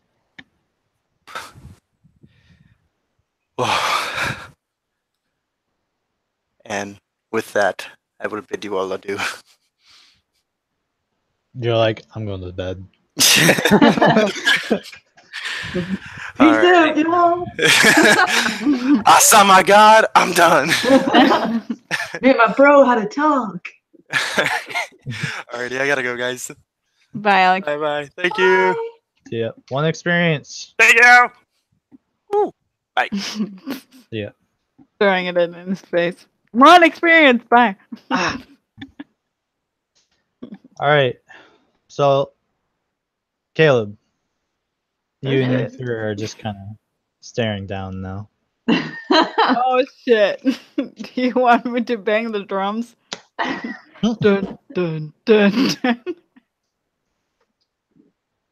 And he says, "You did well out there. You surpassed my expectations."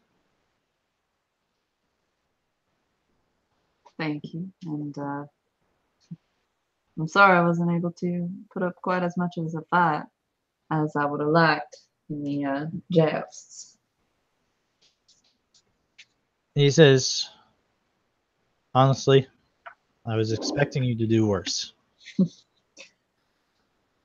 And if says, I'm being honest, I was expecting me to do a lot worse there too. "Well, I kind of saw how you and Mist fought, or at least how I was told you two fought by the priests that are in Loxy, and they told me that you fought with the close to the same anger as that he derived from, which made me nervous because I see Mist as a savage, closer to a barbarian than anything else. However, I allow him to maintain his rewards out of respect for him and his deeds, despite my attitudes towards him. And I thought that you would be among the same caliber, just a savage that just knows how to swing an axe and just happens to share the energies of Torm with him. But I can see now that there is a chance with you. And I was thinking that perhaps I've been too harsh on you. That is the way that the nobility is sometimes. And I know the punishment that you feel I've done to you is harsh, and I do agree that perhaps I acted too swiftly on what you have told me. But I have my reasons, and I know that you don't believe in them. But I hope that I can somehow help you accept you into my family. I wanted to know how I could make that easier for you, or perhaps earn your forgiveness. I spoke harshly to you as well. I'm not without blame here, that is for sure. It's it's hard for me, Uther. You know that even a few months ago, the idea of speaking with someone of your rank and caliber, it would have been unfathomable to me. I'm not from your world, and it's hard for me to understand sometimes all these rules and the politics behind things. I know I judged you harshly, but know that I judge myself far more. And it, I'm not sure if I can ever forgive you, but I don't really intend to forgive myself for it either. It's something that I will live with and I will move on from. But it's difficult, you know. I've not been in positions like this, and the idea that my words hold so much weight that they can sentence a man to death is terrifying to me. He nods his head and he says, I know how that feels. I bear that responsibility every day. And sometimes my words alone can influence the entire way that an entire civilization operates. And I hope that one day that you'll recognize the burden that you bear. And I'm sorry that I've placed it on your shoulders some. But I feel like that you, as well as your two companions that have arrived here, will be able to guide you to understand just how important of a role that I'm offering you. And hopefully you'll see that this burden has a blessing to do just as you set out to do. And in some ways, I'm mad at you for the way that for what you believe in. But I think that I need you just as much as you need me to keep me on the right path as well. It's easy to demand someone's execution, but it's more difficult to demand one's salvation. And I need that person, you, to remind me of that sometimes.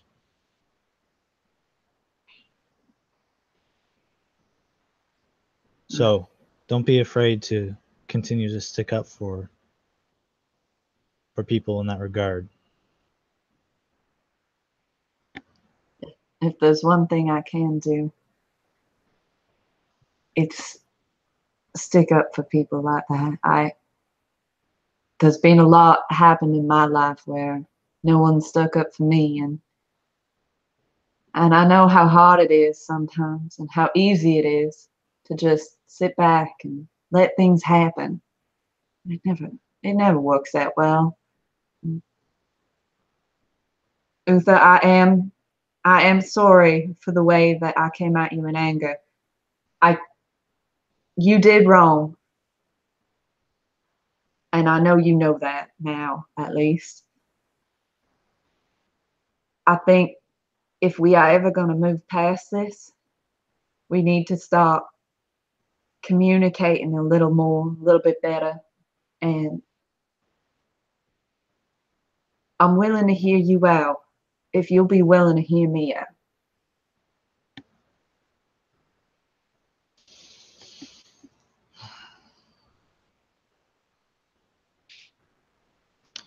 Perhaps it would be better then if I moved my office to Raylan then.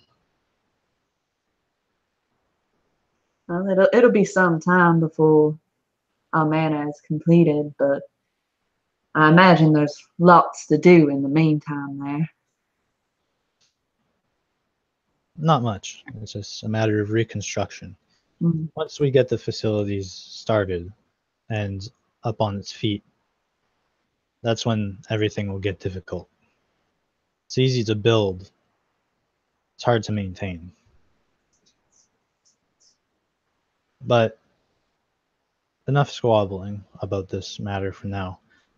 I believe that a reward is due.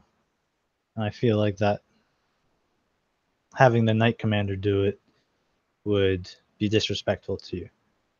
So I feel that for the time being, while we wait for your manor to be constructed, as well as other services to Raylan, I think I will train you personally for the time being.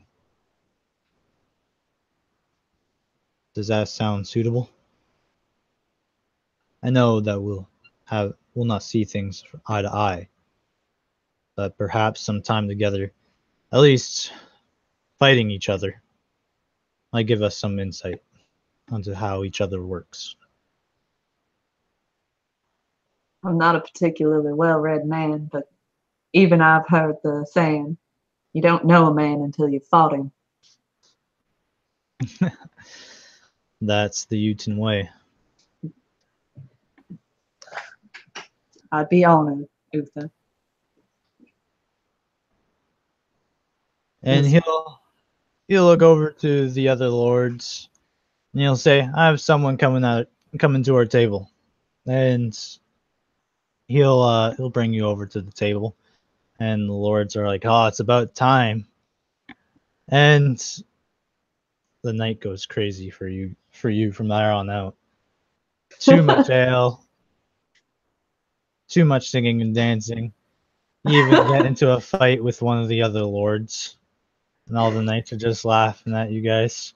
Until it starts getting a little crazy and you guys start getting a little bloodthirsty and they have to like pull you off.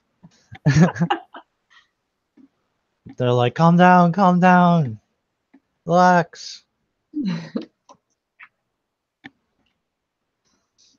And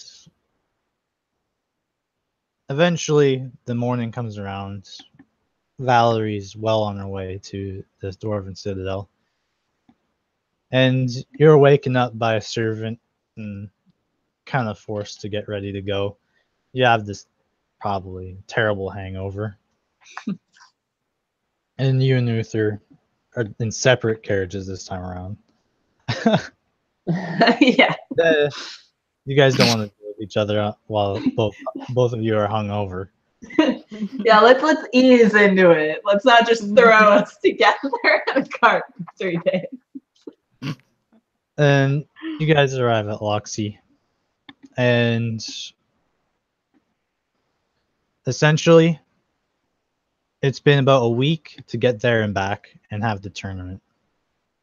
As well as you guys will be spending 4 weeks training, which will give enough time for the manor to be built.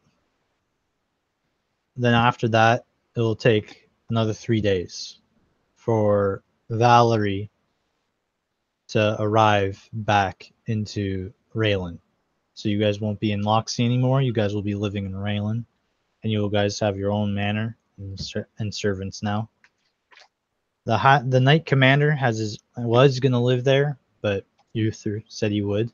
So he has his house there, which is now also being added onto because your lord lives there now, not just the Knight Commander. Yeah. The Knight Commander will be in Loxie in the town hall. Oliver, on the other hand, he won't have his own house. If he's living with you, then that's fine. But he will have a room dedicated to him at the inn. Yeah. Or church, whichever he prefers. And we'll discuss what training you guys receive when I end the broadcast. So thanks you three, well two, for playing. Thanks Alex for joining as Oliver. You guys gain 1 experience and 1 inspiration, and you can put it in the chat, like the event page, so he knows what's going on. And I'll end the broadcast here. So thank you guys for playing. Thank you for DMing.